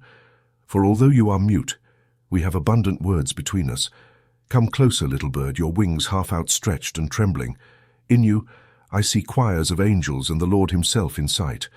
But a small thing, apparently, is a kind glance, a word, a service of any kind, but oh, who can know where this may end? It costs nothing to the one who gives it, but who can say the immeasurable value it has for the one who receives it? The glass of affectionate service, whether it is a simple glass of fresh water, can grow and expand to become an unlimited river, refreshing and bringing life and hope in turn to countless people and these to others, and so on endlessly. This may be the critical moment in a life. If given now, it can save or change a life, a destiny. Therefore, do not withhold the bread that is in your power, but scatter it with your willing fingers. Cry out in joy as you see it depart. There is nothing greater in life that you can do, and nothing that brings you as rich and precious rewards. Sometimes we wonder how we can feel a deep and true love, a love sufficient to manifest in service to others. Certainly very true, at least apparently. But another great law of life is that we find in men and women exactly those qualities, those characteristics that we seek, or that are most akin to the dominant qualities or characteristics of our own nature. If we look for what is particular, what is small, what is reprehensible, we will find it. But behind all that, behind everything that is most apparent on the outside, deep down, in every human soul, lies the good, the true, the courageous, the loving, the divine, what is like God, that which never changes, the very God who, at one moment or another, will show his full resemblance. Another law of life is that others often manifest to us what our own natures, or in other words, our own thoughts and emotions, provoke. The same person, for example, will present themselves to two different people in a totally different way, because the greater, better, purer, and more universal nature calls forth the best, the noblest, the truest in them, while the smaller nature criticizes and calls forth the opposite. The wise man is therefore cautious in what he says about this or that person, for in general, it is a sad commentary on oneself if one finds only what is unpleasant and reprehensible. We always live in the atmosphere of our own creation. Furthermore, it is sometimes said, but such a person has this or that habit, has done this or that thing, has committed this or that mistake or crime. But who has appointed me judge of my neighbor? I do not recognize the fact that at the moment I judge my neighbor for that same act, I am judging myself. One of two things happens. Either I am judging myself, or I hypocritically profess that at no time in my life have I committed any sin, any mistake of any kind. I have never stumbled, never fallen. And by that same profession, I proclaim myself to be either a fool or a scoundrel, or both. Again it is said, but even to help, to do a service I might for my own good, for that of my character, for that of my reputation, I could not even afford to be seen with someone like that. What would people think and say, my friends? This is true, at least apparently. But without my life, my character has such fragile, uncertain, and cowardly foundations that it can be affected by something of this kind. Better that I take good care of them and begin to rebuild them calmly, quickly, but surely. And when I'm sure that I stand on truly deep and substantial foundations, There will be nothing left but to reach that glorious stage of development that quickly takes me from the personal to the universal, or rather indicates that I have already moved from one to the other. Then I can say, they think, what do they think? What do they think? What do they say? Let them say. And then the supreme charity that one must have when one becomes aware of the fact that the vast majority of sins and great errors in the world are committed not by choice, but by ignorance. It is not that the person often does not know that this or that path is incorrect, that it is not right to commit this mistake, this sin, or this crime, but ignorance comes from their belief that by following this path, they gain pleasure and happiness, and their ignorance of the fact that a different path would offer them a pleasure, a happiness that is much sharper, higher, more satisfying, and enduring. We must never forget that we are all equal in regard to motive, pleasure, and happiness. We differ only in method, and this difference in method is due solely to the fact that some souls are, at a given time, more evolved and therefore have a better understanding of the great and immutable laws under which we live. They bring life into an increasingly complete harmony with these laws and these higher forces, thus producing higher, sharper, and more lasting pleasure and happiness, instead of seeking them in the lower planes. Although we are all equal in essence, all part of the unique, eternal infinite, each has the same latent potentialities and ultimately arrives at the same place, it is true that at a given moment, some are more fully awakened, evolved, and developed. Near the door of my cabin in the woods, there was during the summer a magnificent tuberose garden. On the day it was in bloom, I counted the buds and latent flowers, more than 20. One morning, about 8 or 10 were in full bloom, while those closer to the top did not bloom until 2 or 3 weeks later, and some took a month to reach their state of perfection. The latter were certainly not as beautiful or satisfying as those already in perfect bloom, having reached their full perfection. But they needed time to do their work, and you might discover that when these have reached their full perfection, they could even surpass in beauty and fragrance those we currently admire. Here we recognize the element of time. What carelessness, what childishness to not do the same for the human soul with all its divine possibilities. Again, what carelessness to judge the flowers of the shrub for not having reached their perfection as quickly as others, declaring them worthless, unworthy, denying them the dew, the warm rains, and the reviving sun. The same elements that would have accelerated their growth and perfection. This trivial and unbalanced attitude is the one adopted by countless people in the world today, towards many human souls due to their less mature development at a given moment.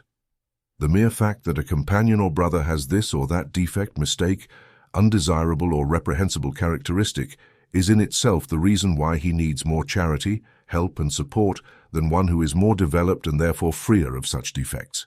It is all the more necessary to recognize and always call forth what is best in him. The wise man is the one who, when he wishes to free a room from darkness or shadows, does not try to push them away directly, but opens the doors and windows so that the room fills with the golden light of the sun, for in its presence darkness and shadows cannot remain. Thus, the way to help a companion and brother to reach a higher and better life is not to always mock his mistakes, his defects, and his weaknesses, as one would with children, but to recognize and always call forth what is higher, nobler, more divine, more like God, by opening the doors and windows of his own soul and thereby provoking a spiritual perception. This allows him to listen more attentively to the inner voice and to follow more carefully the light that enlightens every man who comes into the world. For in the exact proportion that inner perception occurs, outer life and conduct will align with it, to that extent, and not beyond. Where in the entire history of the world can one find a more beautiful and precious incident than this? A group of self-centered and self-affirming men finds a poor woman who, in her blindness and weakness, has made a mistake, the same mistake that they themselves have likely committed not just once but several times. The rule is that those who are first to condemn are often the most guilty themselves. They bring her to the master, tell him that she has sinned, and moreover that she was not even caught in the act, asking him what should be done to her, informing him that, under the ancient laws, this person must be stoned. But quicker than thought, this great incarnation of power and spiritual insight reads their motivations, and after allowing them to fully express their accusations, he turns and calmly says, Let him who is without sin among you be the first to throw a stone at her." As he says this, he bends down as if writing in the sand. The accusers, feeling the sharp and just rebuke, slink away until not one is left. When everyone has gone, the master turns to the woman, his sister, and gently and kindly says, "Where are your accusers? Is there no one to condemn you?" "No one, Lord." "Neither do I condemn you. Go and sin no more." Oh, beauty, the pathos of the soul, or the true brother of heart. Oh, the priceless lesson for us all. I have no doubt that this sweet and loving warning, this call to the higher and superior, triggered within her lower nature the forces that accelerated her progress from the purely animal and unsatisfying stage to that of the higher and satisfying spirit, and that instantaneously, or at least provoked a new birth, the awakening of the soul from its purely sensory and physical life to the higher spiritual perception and self-knowledge. Thus, the passage from the lower to the higher, as it happens to all human souls, is illustrated here. Another fact that should make us more charitable and slower to judge, or rather urge us not to judge, is that we cannot know the intense struggles and battles that this person may be undergoing, even if they are accompanied by many obstacles and falls. Although we see the latter, we do not see the former.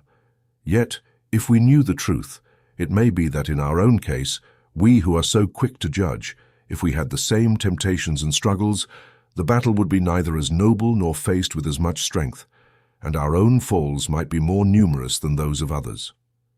If we had infinite knowledge and wisdom, our judgments would be just.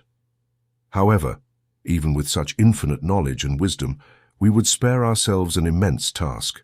Perhaps pleasure would be the most appropriate word to describe our own self-imposed judgments.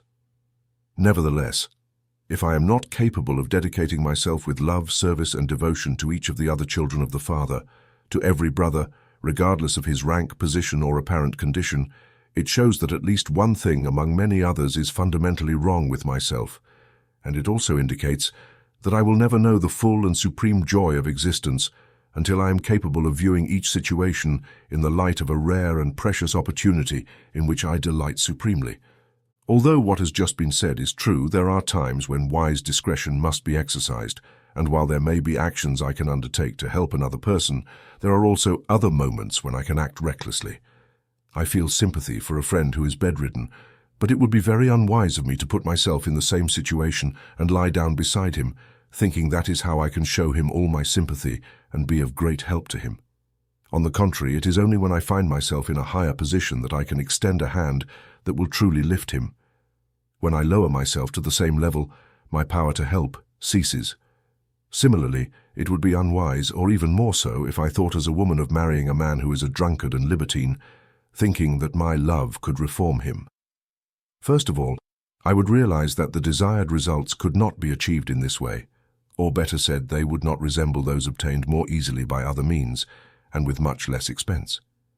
Secondly, I could not afford to endure the demands and influences of such a man, and I would end up finding myself at his level, or if not, I would be forced to devote the greater part of my time, thought, and energy to maintaining the existing conditions and remaining true to a higher life. This would be the same time I could devote to helping the lives of many other people. If I lower myself to his level, I do not help. I intervene to drag him down. If I do not lower myself to his level, I lose my power over that life and my influence on it. It would be particularly unwise of me if, in him, there is not a genuine desire to follow another path and no manifest effort to achieve it. It often seems necessary for that person to wallow in the mud until they are, to use a common expression, satisfied. Then, they will be ready to emerge and will be open to influence. In the meantime, instead of immersing myself in the mud with them and subjecting my life to their influences, I will stand on higher ground and always indicate the superior to them, always extending a hand to help them rise, thus exposing them to the highest influences. By maintaining this attitude, I can do the same with many other people.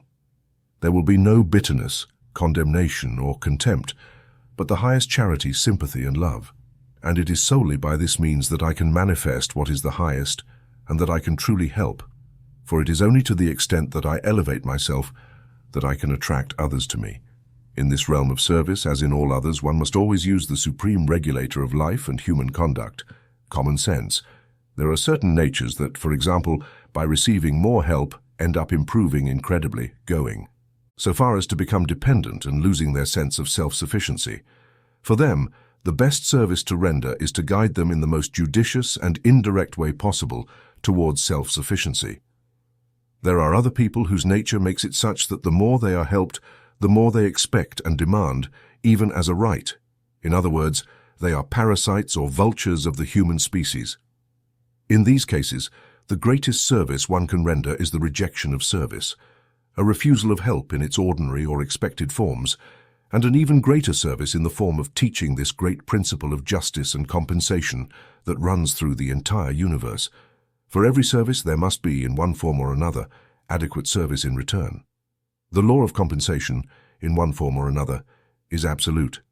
Indeed, the greatest services we can render to anyone generally consist of teaching them the great laws of their own being, the great laws of their true possibilities and powers, and thus the great laws of self-help.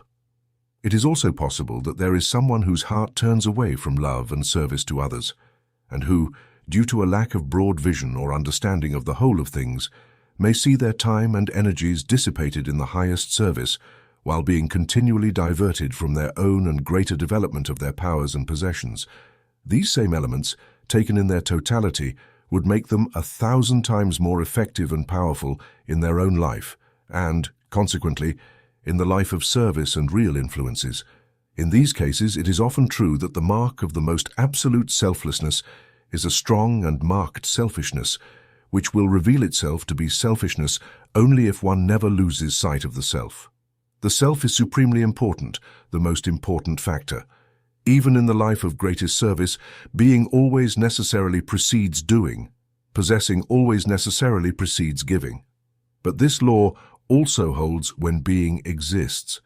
It is even more heightened by doing when possessing exists. It is further heightened by giving. To keep to oneself in smallness and dullness, to accumulate leads to losses. To use results in even greater gains. In summary, the more we are, the more we can do. The more we have, the more we can give. The most successful, powerful, and precious life is therefore one that is based first on this great immutable law of love and service, and then becomes supremely self-centered, so that it can become even more supremely other-centered. In other words, the most desired life is one that looks to itself, so that the greatest self can always exist, so that at all times there may be the greatest service. Part 4. The Awakening. If you want to live a religion that is noble, godlike, and true, a religion greater than that of men or angels, then fully live the truth of the brother who has taught you the love of God, service, and neighbor. Social issues will be one of the greatest difficulties for the generation that has just moved to the stage of action.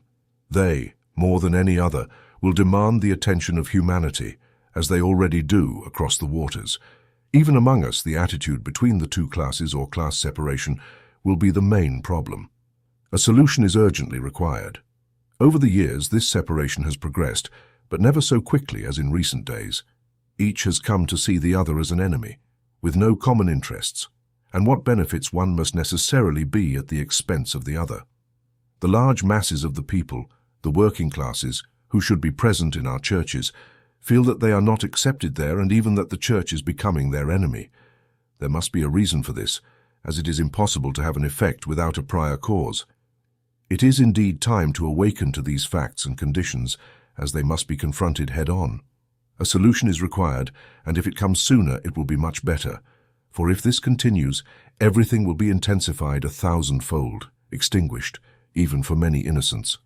Let us make this great principle of service, help, love, and dedication to the interests of our neighbor the fundamental principle of all lives, and see how these great and important questions simplify, almost resolving themselves. The man who only takes care of himself is so small and has such a limited perception that he cannot rise beyond his own selfish interests. This type of man has done more to provoke this state of affairs than to eliminate the cause and see the results. For many years it has been taught, even in political economy, that an employer buys his help just as he buys his raw materials or any other goods, and having done so, he is in no way responsible for the well-being of those he employs. In fact, it is not so long ago that employees were herded together like animals and treated largely as such. But thank God, a better day is rising.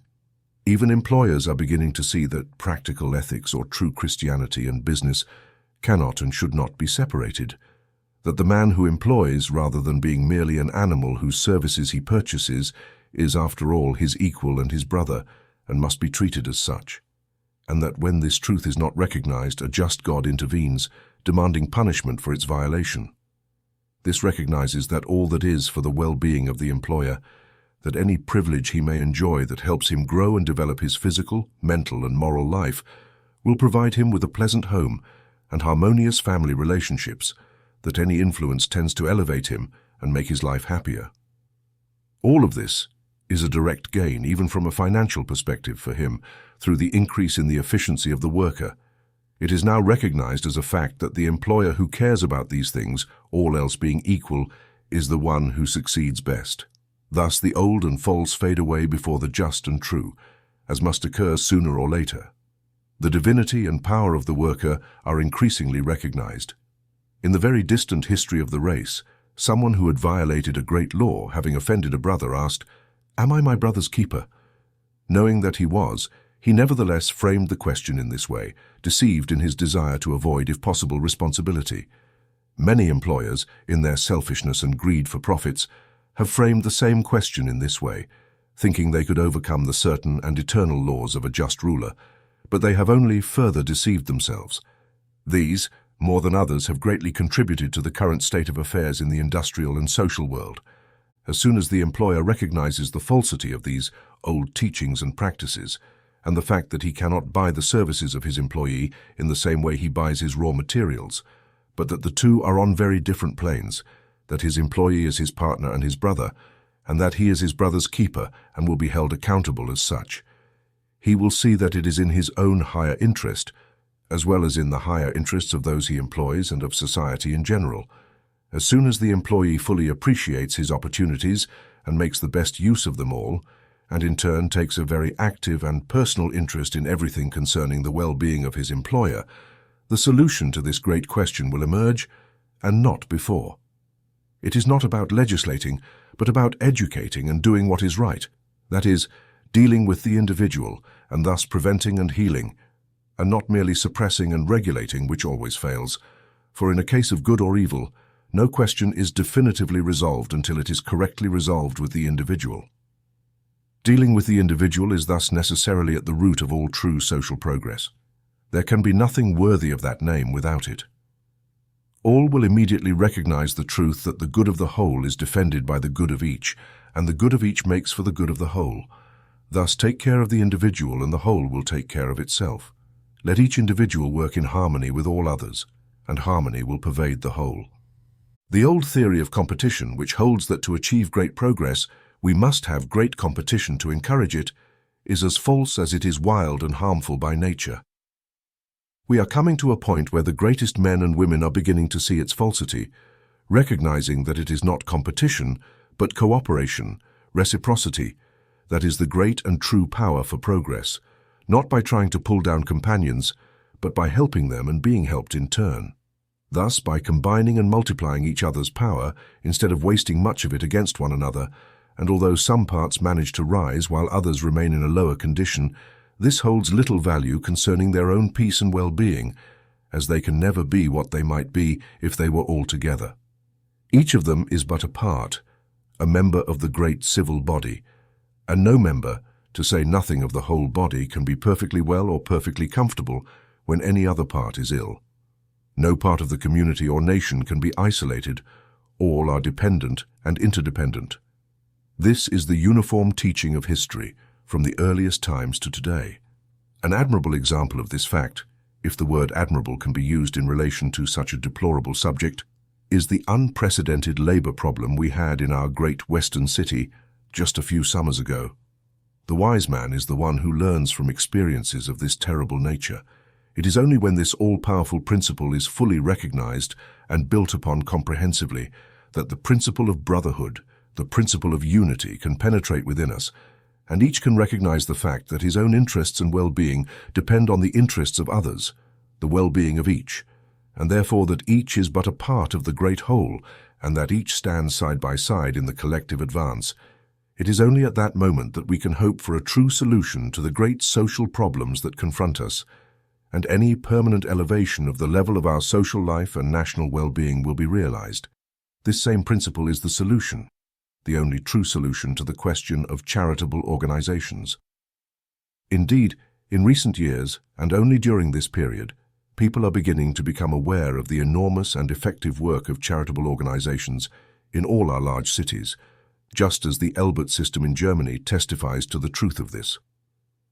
In the past, countless methods have been tried, but all have failed, and many have considerably aggravated the miserable condition of business and the people they purported to help. Meanwhile, these important questions have only been treated in a scientific manner, as Christ and the common consensus, and it has been proven that nothing can replace the personal and friendly influences of a life built on this principle of service.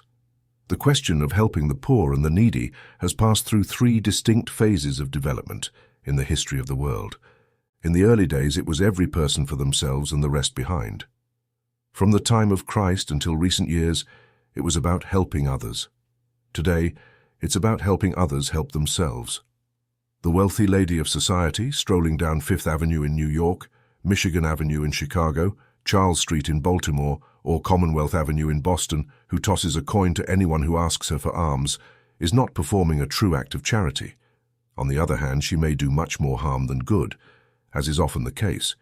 It is merely a cheap, very inferior way of buying happiness for her own sympathetic nature or sense of duty.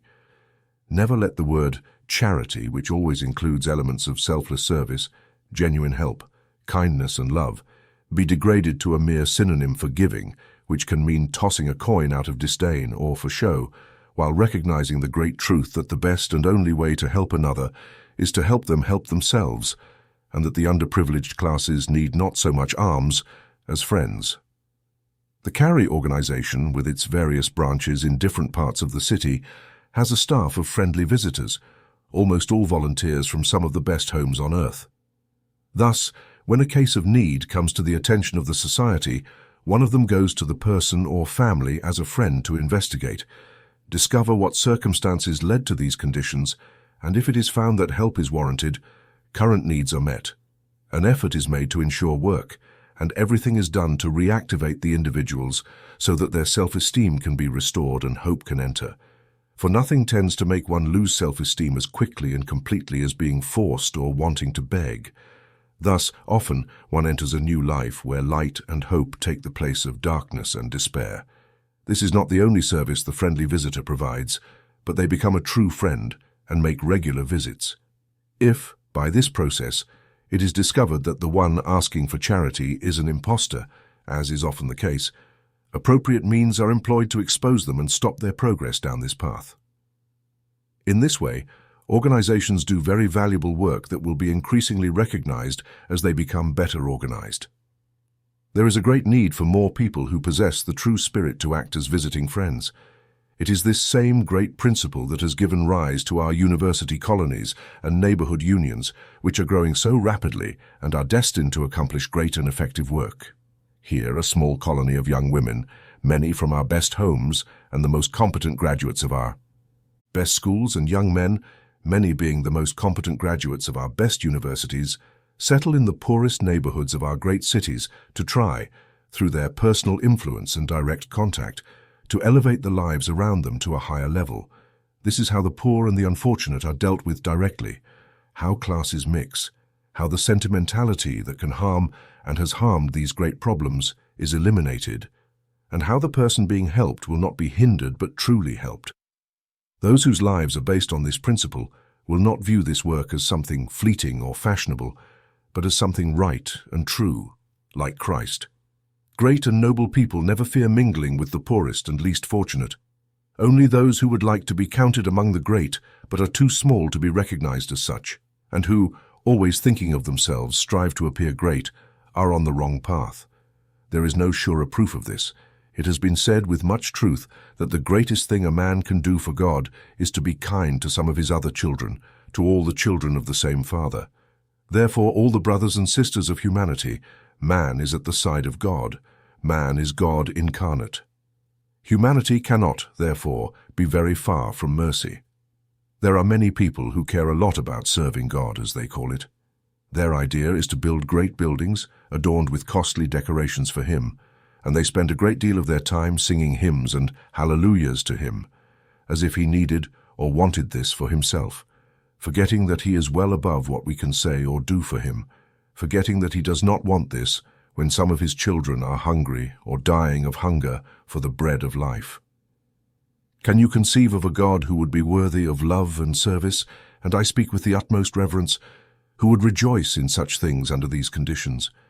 I confess that I am unable. I can conceive of no way to serve God except to the extent that I serve Him through my own life and the lives of my fellow beings. Certainly this is the only type of service He needs, desires, or finds acceptable. We read in various places that he who says he loves God and does not love his fellow beings is a liar, and the truth is not in him. Even in religion, I believe we will find that there is nothing greater or more important than this great principle of service, help, kindness, and love. Is Christianity a greater or more important matter? For blessed be it, is it anything other than Christianity? Is Christianity anything other than this?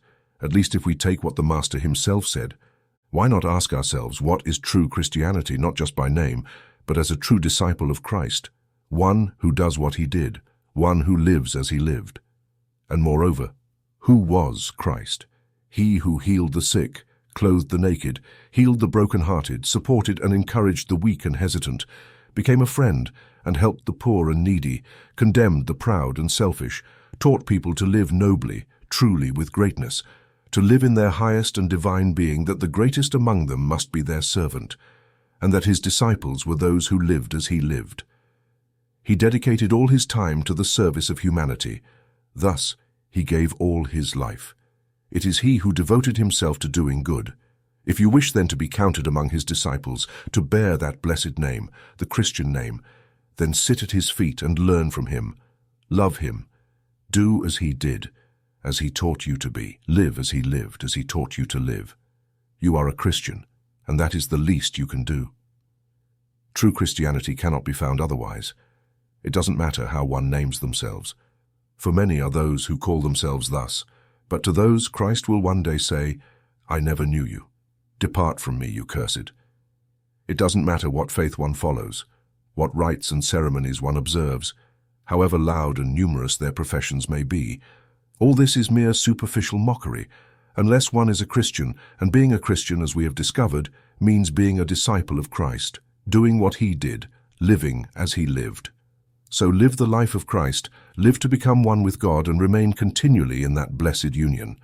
The problem has always been that many have confused the person of Christ, the physical Jesus, with His life, His spirit, His teachings, and have failed to go beyond that. Except in a few rare cases where an exceptional soul with great power and inspiration rises. We wonder about His great power, His inspiration, the motive behind it. However, if we look deeply enough, we will find that a great fact always answers the question, it is life that brings power. He lived the life of Christ, not by standing back, watching, admiring, and saying, yes, I believe, and stopping there. In other words, He found the kingdom of heaven. He discovered that it is not a place but a condition, and the song that continually arises from His heart is, there is joy, only joy. The Master, remember, said, do not seek the kingdom of heaven in tabernacles or in houses made by hands. Do you not know that the kingdom of heaven is within you? He spoke clearly about where and how to find it. Then He said how to find all other things when He commented, seek first the kingdom of heaven, and all other things will be added to you. Now you wonder at His power, His inspiration, His abundance of all things. The problem with many is that they act as if they do not believe what the Master said. They do not take His word seriously. They say one thing but do another, their actions contradicting their words. Instead of taking His word seriously and living as if they had faith in Him, they prefer to follow a series of theories, traditions, forms, and outdated ceremonies, seeming satisfied with the results. To be a Christian is to live the life of Christ, the life of one who went about doing good, the life of one who did not come to be served but to serve. We will discover that this powerful principle of love and service is the greatest way to live in this life, and also one of the doors through which all who desire it must enter the kingdom of heaven. We still have the words of the Master in his own and unique description of the Last Judgment. After speaking of the coming of the Son of Man in all his glory, and of all the holy angels with him, of his sitting on the throne of his glory with all the nations gathered before him, of the separation of that multitude into two groups, one on his right and the other on his left, he tells us, "Then the King will say to those on his right, 'Come, blessed of my Father, inherit the kingdom prepared for you from the foundation of the world. For I was hungry, and you gave me food. I was thirsty, and you gave me drink. I was a stranger, and you welcomed me. I was naked, and you clothed me. I was sick, and you visited me. I was in prison, and you came to me.' Then the righteous will answer him, saying, 'Lord, when did we see you hungry and feed you, or thirsty and give you drink? When did we see you a stranger and welcome you, or naked and clothe you? When did we see you sick or in prison and come to you?' And the King will answer them, 'Truly, I say to you, as you did it to one of the least of these my brothers, you did it to me.' Then he will say to those on the left, 'Depart from me, you cursed, for I was hungry, and you did not give me food. I was thirsty, and you did not give me drink. I was a stranger, and you did not welcome me. I was sick and in prison, and you did not visit me.' Then they will answer him, saying, 'Lord, when did we see you hungry, thirsty, a stranger, naked, sick, or in prison, and did not serve you?' Then he will answer them, 'Truly I say to you, as you did not do it to one of the least of these, you did not do it to me.'" After spending most of his life in many climates in a fruitless quest for the Holy Grail, thinking thereby to render the greatest service to God, Sirloin finally returns, having become an old man with grey hair and a stoop. He discovers that his castle is occupied by others, and that he himself has become a pariah. His cloak is torn, and instead of the richly adorned steed on which he set out young with great hopes and ambitions, he walks on foot, supported by a cane. As he sits and meditates, he finds himself face to face with the same poor leper he had encountered on the morning of his departure, the one who, in his need, had asked him for help, and to whom he had contemptuously thrown a silver coin, hurried to serve the Master. But things have changed now, and he is a wiser man. Again, the poor leper says to him, "By the sweet love of Christ, I ask for alms." The joyful camels may arrive at the source, but Sirloin Fall sees only the horrible sight, the leper, pale as a bone bleached by the rain, as lonely and white as the ice of the northern seas in the desolate horror of his disease. Sirloin Fall then says, "I contemplate in you an image of him who died on the wood. You too had a crown of thorns. You too received the insults and scorn of the world, and your life was not spared the wounds of hands, feet, and side, Son of Mary. I recognize in you the one I despised." Then the soul of the leper rose in his eyes and looked at Sirloin, and immediately remembered the haughty manner in which he had thrown alms, when he was clad in his golden armor and set out in search of the Holy Grail. The heart within him was ashes and dust. He had broken his one piece of bread, broken the ice on the edge of the stream, and given the leper something to eat and drink. It was a piece of mouldy bread and water from a wooden bowl, but the leper fed on fine wheat bread and drank red wine with his thirsty soul. As Sirloin Fall pondered this downcast face, a light shone around the place. The leper was no longer stooped by his side, but stood before him, glorified, radiant, tall, beautiful and upright like the pillar by the beautiful gate, the gate through which men can enter the temple of God. And a voice, softer than silence, said, "Here I am. Do not be afraid. You have spent your life seeking the Holy Grail in many climates and places. Here is the cup you have filled with the stream for me. This crust is my broken body for you. This water is my blood poured out on the tree." The Holy Supper is actually kept in what we share with the needs of others, not in what we keep, but in what we share, for the gift without the giver is bare. He who gives himself with his alms feeds 3 people, himself, his hungry neighbor, and me. Sometimes one fears and wonders whether adherence to this principle of help and service will not become mere sentimentalism, or worse, will it not diminish another person's sense of autonomy, and thus sometimes do more harm than good? In response to all this, let us say the following. If the love that motivates you is a selfish love, a weak sentimentalism, a showy effort, or lacking common sense, the definitive answer is yes. But if it is a strong, authentic, and selfless love, then our answer will be no. For if my love for my neighbor is true love, I can never do anything that contradicts this or anyone else, nothing that does not contribute to their ultimate well-being. If, for example, he came to me asking for a particular favor, and it was clear to me that granting it would ultimately not be for his greater good, then love immediately resolves into duty and obliges me to refrain. A true love, authentic and selfless for one's neighbor, will never encourage or allow anything that does not contribute to their ultimate well-being. Adherence to this great principle in its truest sense, instead of being weak sentimentalism, is one of the most practically interesting things. And a word here regarding the proof of true love and service, in distinction from its appearance for show or for vain glory. The proof of the true is this: you go and do your good deed and never say anything about it, letting others speak of it. Not only do you say nothing about it, but you also have no desire for it to be known. The more genuine the love, the greater the desire to remain discreet, except for God and for your own true being. In other words, he is not sick with a desire for notoriety or vanity, and thus never weakens, nor does he burden anyone with long recitals of his good deeds. This is not a professional do-gooding. He simply lives his natural life, with an open mind and an open heart, doing each day what his hands find to do. And in that, he finds his own life and his joy, and thereby, without willing it but irresistibly, he attracts to himself one of the rarest and most divine praises I know. The praise I heard a few days ago about someone who simply lives his own natural life without any conscious effort for anything else. The praise contained in the words, "Oh, he is beautiful, the great good he does, and that the world will never know." Part 5. The arrival or the dull, anti-aesthetic and noisy grey, unable to wander, the days go by. God is at work. The slow chemistry is underway. Behold, O radiant and bubbling life, with full wings. All the sky is your place, O poor petty man, stumbling and falling, ashamed for a mere stain. The years pass. God is at work. The spiritual awakening has come. Behold, behold, true soul, then image, now likeness of God. The Master, the one who attracts us most, told us of this Western civilization that everything, and the highest duty of man, is encompassed in two great and simple concepts: the love of God and the love of one's neighbor.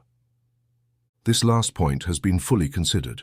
We have verified that, in its true and real sense, it is not a mere indefinite or sentimental abstraction, but a living, vital force. In its manifestation, it is life, action, service. Let us now turn to the other, the love of God, which must be considered largely in relation to the love of one's neighbor. So let's see what reveals itself in its true and full nature regarding the question that naturally arises at the beginning: who or what is God? I believe that no truer and more sublime definition has ever been given in the history of the world in any language or climate than that given by the Master himself when he, standing near Jacob's well, said to the Samaritan woman, "God is spirit, and those who worship him must worship him in spirit and truth." God is spirit, the infinite spirit, the infinite life behind all these physical manifestations that we see in this changing world that surrounds us, of which everything, including ourselves, is the body and the outer form. The unique infinite spirit that fills the whole universe with itself, so that everything is him, since he is everything. Everything is him in the sense of being a part of him, for if he is everything, there can be nothing outside of him that is not a part of him, so that each one is a component of this eternal God who is not separated from us. And if he is not separated from us, he is not far away, for in him we live, move, and have our being. He is the life of our very life. The life of God is in us. We are in the life of God, but this life transcends us, so that it includes everything else, every person, every animal, every blade of grass, every flower, every particle of earth, every particle of all that is animated and inanimate. Thus, God is the whole, and if he is the whole, then each individual, you and I, must be a vital part of this whole, since there can be nothing separate from him. And if he is a part, then he is identical in nature, in characteristics. Just as a glass of water taken from the ocean is, in nature, qualities and characteristics, identical to that ocean, its source. Therefore, God is the infinite spirit of which each is a part, in the form of individualized spirit. God is creating, manifesting, governing spirit through the agency of great spiritual laws and forces that surround us, that permeate the entire universe and that unite everything. For in a sense, there is nothing in this vast universe except law and splendor, the great majesty of it all. These same great laws and spiritual forces operate within us.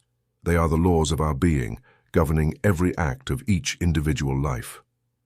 One of the great facts increasingly introduced into the inner consciousness of man is this sublime and transcendent fact we have just observed, that man is one with the infinite God, this infinite spirit which is the life of all this infinite whole, and of which he is a part, that he is not merely a physical or material being, for the physical is only the material that the true inner being, the true life or spirit, uses to manifest itself.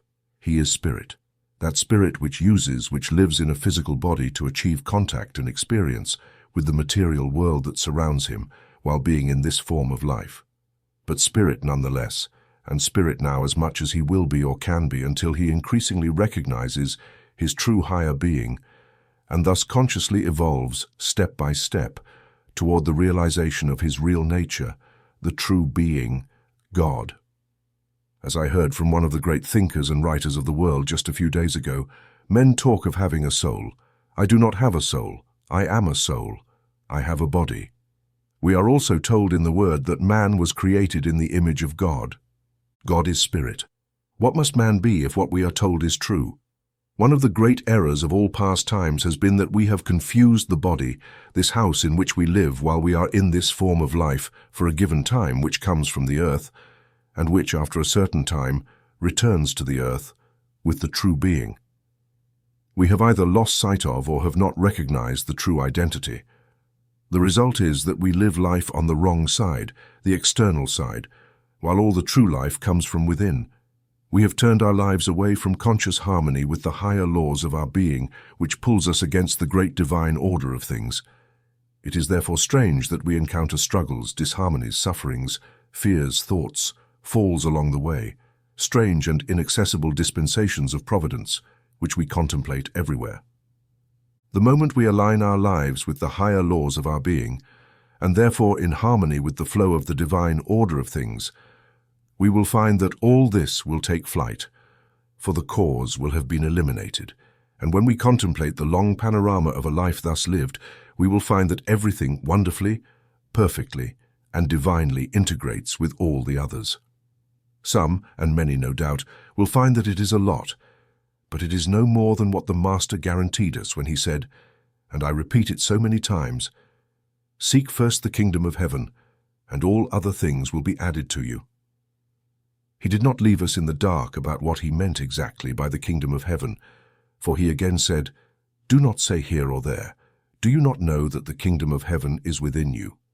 Within you is the inner spiritual kingdom, the kingdom of the higher self, what the kingdom of God is, the kingdom of harmony, harmony with the higher laws of your being. The Master said what he said not simply to use a rhetorical phrase, nor even to hear himself speak, which he never did, but this great incarnation of insight and spiritual power knew the great laws and spiritual forces under which we live, as well as this supreme fact of the universe, that man is a spiritual being born to reign. By recognizing the true self and putting it in perfect harmony with the higher laws and spiritual forces under which he lives, he can touch these laws and forces to respond to every call and obtain what he wants.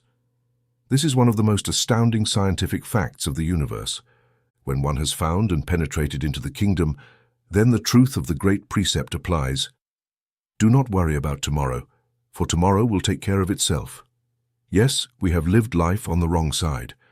We have all the time concentrated our attention solely on the physical, the material, the external, the means of external expression, and the things that belong to them, thus losing true life and calling it living.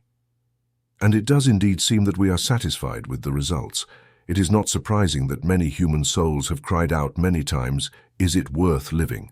But in someone who has begun to live truly, this cry has never taken place, nor can it ever take place. For when one finds the kingdom, life ceases to be an effort and becomes a joy, an ecstasy, an allegory.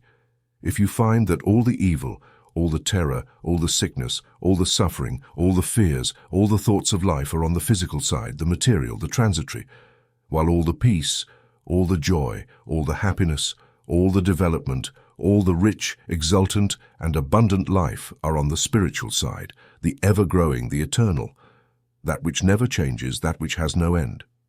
Instead of crying against the fate of fate, let us cry against the fate of the self, or rather against the fate of the erroneous self. For everything that happens to us comes from causes that we ourselves or those who preceded us have set in motion. Nothing comes by chance.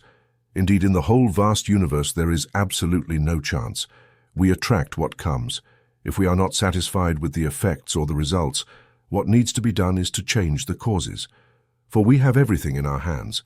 As soon as we become aware of the true being, we create our own heaven or our own hell, and the only heaven or hell that will always be ours is that of our own creation. The order of the universe is one thing. We disarm and pervert the laws under which we live and transform them into others. Order is all that is good. We pervert the laws, and what we call evil is simply the result of the violation of the law. Then we wonder how a just and loving God can allow such and such things. We marvel at what we call the strange and inaccessible provisions of providence, while all is our own work. We can be our best friends or our worst enemies, and the only true enemy one can have is the self, the ego. It is well known in the scientific world that the great work in the process of evolution is the gradual transition from the lower to the higher, from the coarser to the finer. In other words, from the grossest material to the subtlest spiritual. This higher spiritualization of life is the great work that awaits us. Ultimately, all go through the same path in general, some more quickly, others more slowly. The final destiny of all is the higher life, the discovery of the higher self, and we are led or pushed towards it, either by recognizing and aligning ourselves with the higher laws of our being, or by being forced through their violation, and thus through experience, suffering, and sometimes bitter pain, until through this same agency we learn the laws and come into harmony with them so that we can see the economy, the very blessing of error, shame, and suffering. If we are not wise enough to go there voluntarily and of our own will, it will lead us more quickly to our true higher self. Furthermore, everything that evolves must first have been involved. We cannot even conceive of evolution without prior involution. And if this is true, we can conclude that everything that will occur through the process of evolution is already within. All the divine possibilities of the human soul are now, at this very moment, latent within. Given this, the process of evolution does not need, as is often assumed, to take eons or even ages for its realization, for the process is accelerating. By beginning to actualize the reality of this powerful precept, know thyself, it is possible, through an intelligent understanding of the laws of higher life, to progress in awakening and spiritual development, even in a single year, more than would be accomplished in an entire lifetime, or more in a single day, or even in a single hour. This higher spiritualization of life is certainly what the Master had in mind when he said, "It is easier for a rich man to enter the kingdom of heaven than for a camel to pass through the eye of a needle. For if a man dedicates all his days and nights to the mere accumulation of external material possessions, how much time is left for growth, inner and spiritual unfolding? What time to discover this wonderful kingdom, the kingdom of heaven, the inner Christ?" This is certainly the meaning of the temptation in the desert. The temptations were all, as you will recall, related to the material, the physical, and the things belonging to it. "Do this and that," said the physical tempter. "Follow me, and I will give you abundant bread, great glory and fame, immense material possessions." All of this represented an attempt to divert from what is real, inner, spiritual, and eternal. Power over the kingdoms of the world was promised, but what is the power over the whole world if heaven is left aside? Yet all physical triumph is subject to the spiritual. Victory has been achieved once and for all, and forever, and Jesus became the supreme and true Master. Through this complete and glorious domain of the self, he acquired power over everything else, including material things and conditions. Through this higher spiritualization of life, the very forces of his spirit have been charged with a living, powerful, and omnipotent power to dominate all external conditions. It is from this that the many events called miracles by those who witnessed them and who did not know the higher laws, capable of triumphing over and dominating the lower laws, but who are just as real and natural in their plan as the lower laws, and even more real and natural because they are higher and thus more enduring. But this complete domain of self during that period of temptation was the beginning of the path leading from glory to glory, the path that will be the same for you and for me. The new divine and spiritual chemistry of life implemented, the one that transformed the man Jesus into Christ, our true elder brother, and blessed be his name forever, for he has become our Savior to show us the way. This overcoming through the implementation of higher spiritual forces is undoubtedly what he meant when he claimed, "I have overcome the world," and what he wants us to understand when he says, "Overcome the world as I have overcome it." In this same sense, we are all saviors to one another, or we can become so. A sudden urgency arises, and I find myself hesitant and weak with fear. My friend beside me is strong and unafraid. He perceives the urgency, mobilizes all the latent powers within him, and leaps forth to face it. This sublime example awakens me and calls my latent powers to activity. Without him, I would not have known it. I am his example. Now I know my powers, and I know them forever. Thus, my friend has become my savior. I am weak in one aspect of character, hesitant, yielding, stumbling, falling, continually eating the bitter fruit of all this. My friend is strong. He has acquired a deep mastery of self. The majesty and beauty of power are on his brow. I see his example, I admire his life, his power influences me. My soul longs and cries out for the same thing, a supreme effort of will, this imperial master that leads everywhere when rightly directed. It arises within me, finally born, and calls all the latent powers of the soul to activity. Instead of stumbling, I stand firm. Instead of yielding to weakness, I remain steadfast and dominant. I enter into the joys of the full domain of self, and through this I dominate all things. Thus my friend has once again become my savior, with the new power acquired through the example and influence of my savior friend. In turn, I present myself to a friend who struggles, stumbles, and finds himself desperate. He sees and feels the strength of my power, longs and cries out for the same thing. His inner forces are called to activity. He now knows his powers, and instead of being a slave, he becomes a master, and thus I have in turn become his savior. Oh, the wonderful feeling of sublimity, the powerful feelings of responsibility, the profound sense of power and peace that the recognition of this fact should bring to each of us. God acts through human agency. Thus this old, fading, weakened, dying, and devilish idea that we are poor dustworms may be true or not. It all depends on us.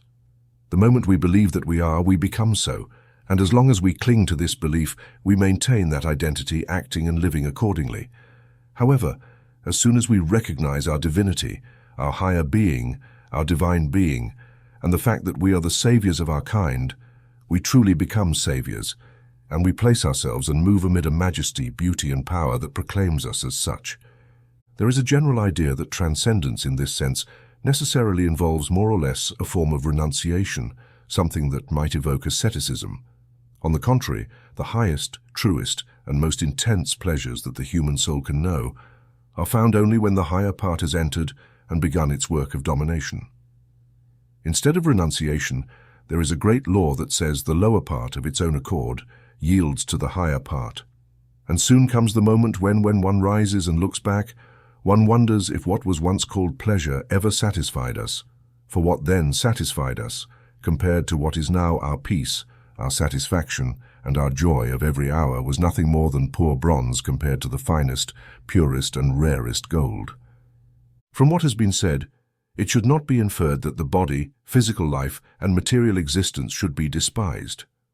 On the contrary, this is one of the most blatant errors of our time, leading to numerous mistakes, sufferings, and humiliations.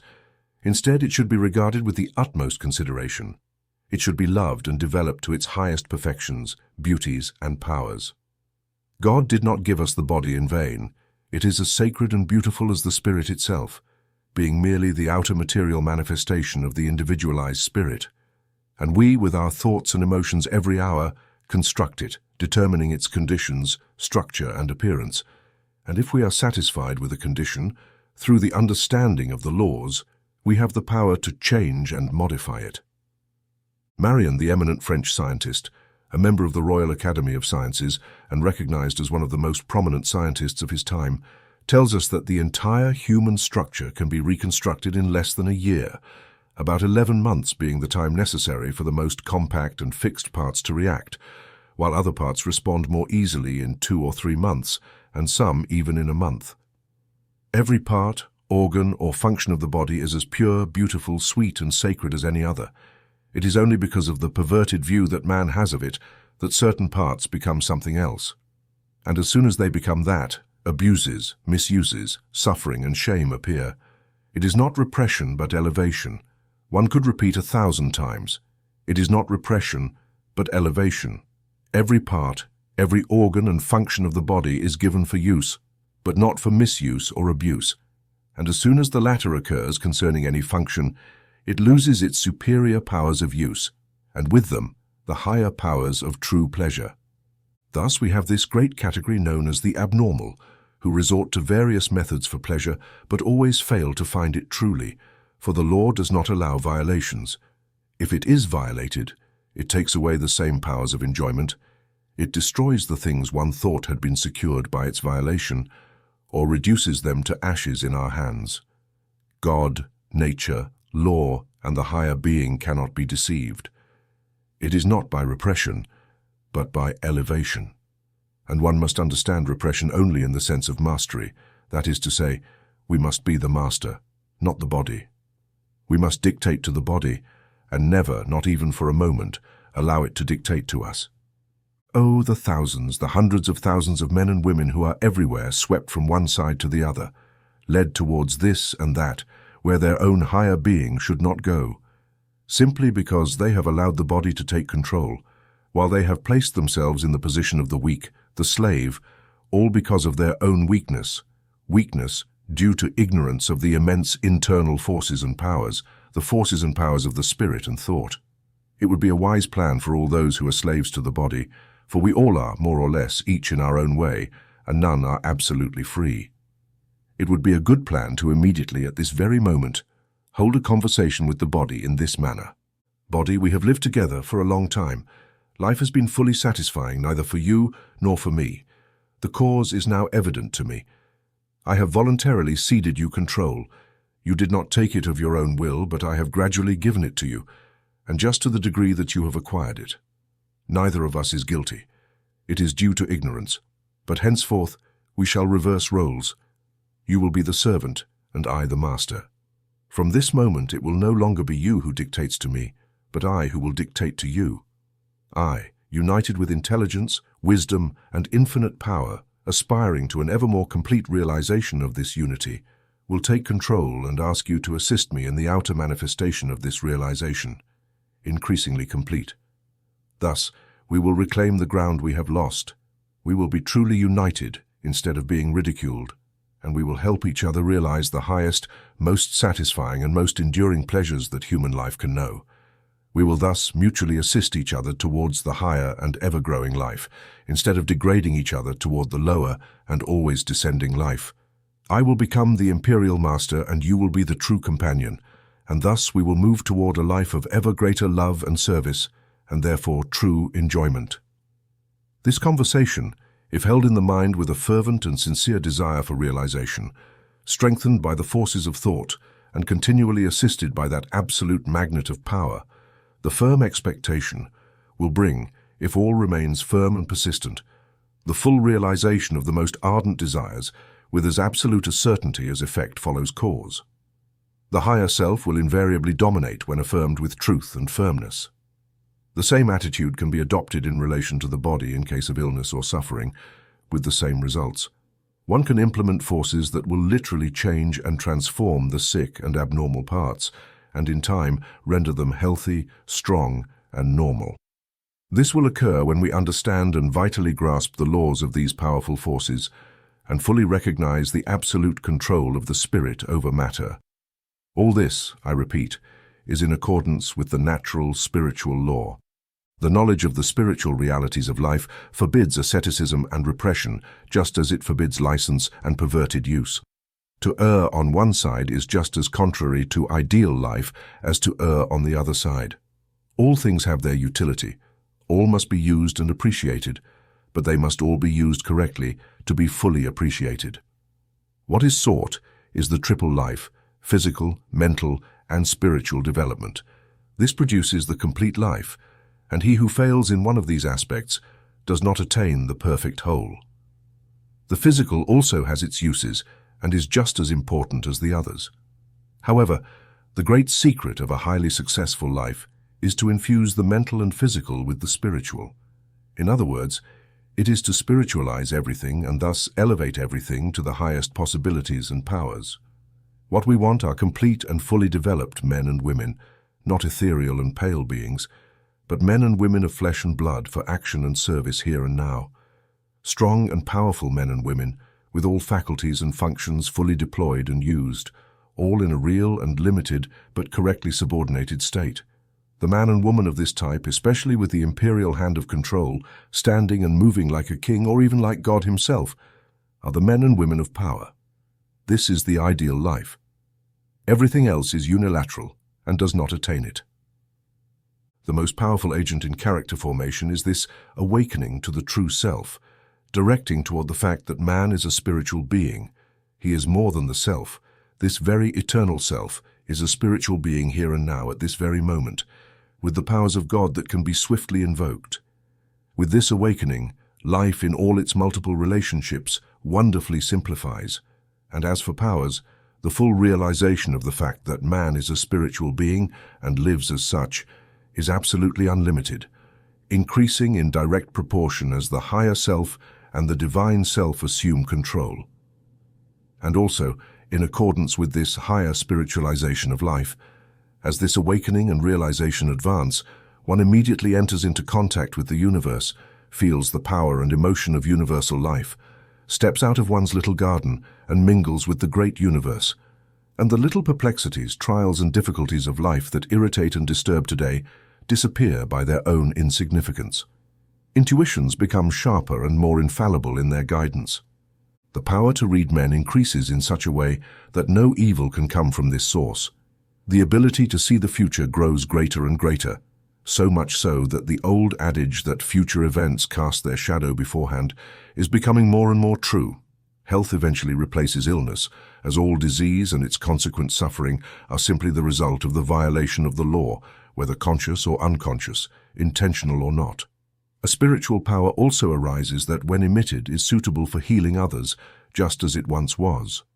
The body becomes less heavy and slow, finer in its texture and form, so that it serves much better and responds more easily to the higher impulses of the soul. Matter itself, over time, responds to the action of these higher forces, and many things that our limited vision calls miraculous or supernatural become normal, natural, and everyday. This is a miracle, neither more nor less. A highly enlightened soul that has aligned its life completely with the highest spiritual laws and forces of its being, and thus with those of the universe, making the arrival of the highest things possible. It has brought forth a law a little higher than what ordinary spirit still knows. This touches, this operates. People see the result and cry, "Miracle, miracle," when in reality it is so natural, so fully in accordance with the law in this higher realm as something would be common, every day in the ordinary plane. And let us remember that the miraculous, the supernatural of today, becomes, as we move through the process of evolution, the common, natural, everyday of tomorrow. Truly, miracles are realized today in the world, just as they always have been. And why should we not have today the powers that our ancestors had in ancient times?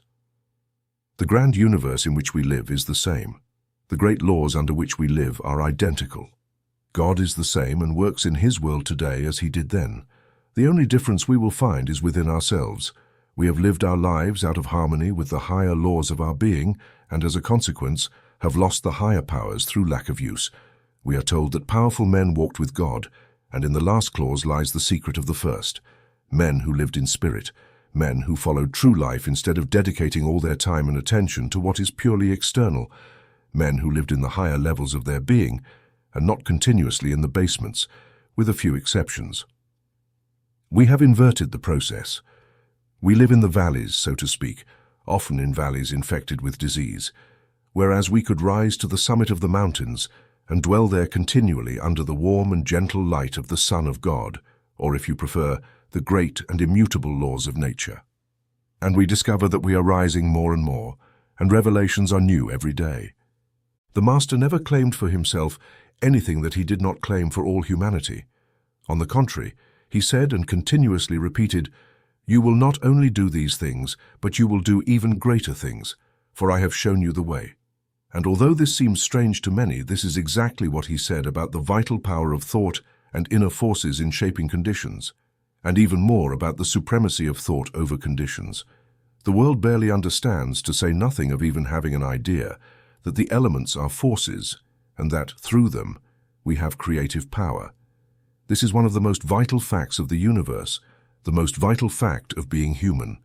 And by this means we have at our disposal, as a legitimate inheritance, the power to make life and all its multiple conditions exactly what we want. Through our thought forces, we have a creative power, not in a figurative sense, but in reality. Everything that exists in the material universe around us first originated in the mind, in thought, and it is from there that it took its final form. The very world in which we live, with all its multiple wonders and sublime manifestations, is the result of the energies of intelligence or divine spirit. God, or the term that each chooses to use, said, "Let there be light," and there was light. The material world, at least its material manifestation, was literally brought into existence. The spoken word is the external manifestation of the inner forces of supreme intelligence. Every castle that the world has seen was first an ideal in the mind of the architect. Every statue was first an ideal in the mind of the sculptor. Every piece of machinery that the world has known first formed in the mind of the inventor. It is there that these same mental forces dictated and sent energy to the hand that drew the model, and again dictated and sent energy to the hands by which the first instrument was clothed in material form, whether metal or wood. The lower negative, when it becomes positive, always makes way for the higher. The spirit is positive, matter is negative. Each individual life is a part of infinite life, and therefore it is one and the same thing. The highest intelligence and power belong to everyone, just to the degree that they recognize their unity, claim them, and use them. The power of speech is not a simple phrase or a form of expression. It is a real mental, spiritual, and scientific fact, and it can become vital and powerful in your hands and mine to the extent that we understand the omnipotence of the forces of thought and elevate everything to the higher planes. The blind, the lame, and the sick were before Christ, who said, "Receive your sight, rise up and walk," or "Be healed." Oh, the spoken word was nonetheless just the expression and external manifestation of his inner mental forces, of which he also knew the power and might. But the laws that govern them are the same today as they were then, and it is in our power to use them just as it was in his. Each individual life, after reaching a certain age or degree of intelligence, lives amidst the environments or atmospheres of its own creation. Due to this wonderful power, the power of attraction of the spirit, which operates continuously in every life, whether we are aware of it or not. We live, so to speak, in a vast ocean of thoughts. The atmosphere surrounding us is charged with thought forces that are continuously sent out. When thought forces leave the brain, they move into the atmosphere, into the subtle ether, in the same way that sound waves do. Although the thoughts, when they exit a particular person, are not directed consciously, they emerge, and can influence all others more or less, each according to their sensitivity or openness to external forces and influences. The law that operates here is the same universal law by which like attracts like, so that one continuously attracts forces and influences that are closer to those of one's own life, and one's own life is determined by the thoughts and emotions that one usually harbors, for each builds their world from the inside out as well as from the outside in. Cause and effect. A wheat ear and a cornstalk grow side by side, 1 foot apart. The soil is the same for both, but the wheat transforms the food it takes from the soil into wheat, in its own image, while the corn transforms the food it takes from the same soil into corn in its own image. What each becomes, from what it has taken from the earth, is determined by the soul, the inner life, the inner forces of each. The same grain, taken as food by two people, will transform into a body of a criminal in one case and into a body of a saint in the other, each according to its own kind, and its kind is determined by the inner life of each. And what determines the inner life of each? The thoughts and emotions that they usually have, which inevitably manifests sooner or later in external material form. Thought is the great builder of human life, the determining factor. Think continually of good things, and your life will manifest in goodness and your body in health and beauty. Think continually of bad thoughts, and your life will manifest in malevolence, and your body in weakness and repulsion. Think of love, and you will love and be loved. Think of hatred, and you will hate and be hated. Each follows its kind. It is by virtue of this law that each person creates their own atmosphere, and this atmosphere is determined by the character of the thoughts they usually harbor. In fact, it is simply their atmosphere of thought, the atmosphere that other people detect and by which they are influenced. Thus, each person creates the atmosphere of their own room, of a family, the atmosphere of the house in which they live. As soon as you cross the threshold, you feel influences that correspond to the thoughts and, consequently, to the lives of those who inhabit it. You feel a sense of peace and harmony, or a sense of unease and lack of harmony, a feeling of welcome and a desire to stay, or a feeling of coldness and a desire to leave, depending on their thought attitudes toward you. Although expressed in few words, the characteristic mental states of a gathering of people who come together determine the atmosphere of any meeting place, whether it is a church or a cathedral. Its inhabitants thus shape the atmosphere of a particular village or city. The sympathetic thoughts sent out by a vast amphitheater of people encouraging a competitor drive him to achieve goals he could never have reached by his own efforts. The same applies to a speaker and their audience. Napoleon's army is in the east. The plague begins to strike its ranks. Long columns of men lie stretched out on beds and on the ground in an open space. Fear has gripped all the men, and they are continually attacked, looking away in opposition to the pleas of their officers who tell them that this exposure will mean certain death. Napoleon, with a calm and fearless gaze, a firm and defiant step, approaches these plague-ravaged ranks, speaks to the men and touches them. When they see him, a powerful cry rises, "The Emperor! The Emperor!" From that moment on, the progress of the plague ceases. This is a wonderful example of the power of a man who, through his own fearless courage, absolute audacity and mental power, was able to send forces that, in turn, awakened forces in the minds of thousands of others, who in turn dominated their own bodies, so that the plague, even death itself, was expelled from the field.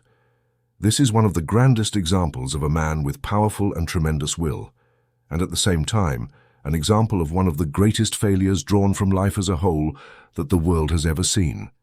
Again, as has been said, the great law that operates in relation to the forces of thought is identical to this great universal law that like attracts like. Due to our ignorance of the powers of mental forces and prevailing mental states, we may adopt a passive, negative, fearful, and drifting attitude, thus continually attracting to ourselves similar influences and conditions, both on the visible and invisible sides of life. Alternatively, through knowledge of the power of these forces, we can adopt a positive and active attitude, that of control, and thus attract the highest and most valuable influences, just as we desire them. We are all much more influenced by the forces of thought, the mental states of those around us and of the world in general, than we have the slightest idea. If we are not self-hypnotized by certain beliefs and practices, we are, so to speak, semi-hypnotized by the influence of others' thoughts. Although this is unconsciously, both on their part and on ours, we are influenced and enslaved to the extent that we do not recognize the power and omnipotence of our own forces, and thus we become slaves to custom, conventions, and the opinions of others. As a result, we lose our own individuality and powers. He who adopts in his own mind the attitude of the slave through the power of his own thoughts, and the forces he attracts to himself, becomes a slave. He who adopts in his own mind the attitude of the master through the same power of his own thoughts and the forces he attracts to himself becomes someone superior. Each person builds their own world from the inside, and if external forces act, it is because they allow it. They have the power to determine whether these forces will be positive, uplifting, ennobling and strengthening, or negative, degrading, weakening and generating failure. Nothing is more useful than thought. Nothing is more powerful and irresistible in its operations when applied correctly and maintained with unwavering faith and fidelity that never know the neutralizing effects of doubt and fear. If one has aspirations and a sincere desire for a higher and better condition regarding benefits, associated conveniences, or any other environment, and if one continually sends their highest thought forces to realize these desires, and if one continuously waters these forces with a firm expectation of their fulfillment, sooner or later, they will find themselves realizing these desires, all in accordance with the laws and natural forces. Fear brings its own realization just as hope does. The same law operates, and yes, as our good and dear friend Job said when facing dark days, "What I feared has come upon me." It is true that he could have provoked conditions contrary to what he would have wished if he had had the slightest awareness of his own powers, and if he had played the role of master rather than servant. If he had dictated the terms instead of being dictated to, and thus suffering the consequences.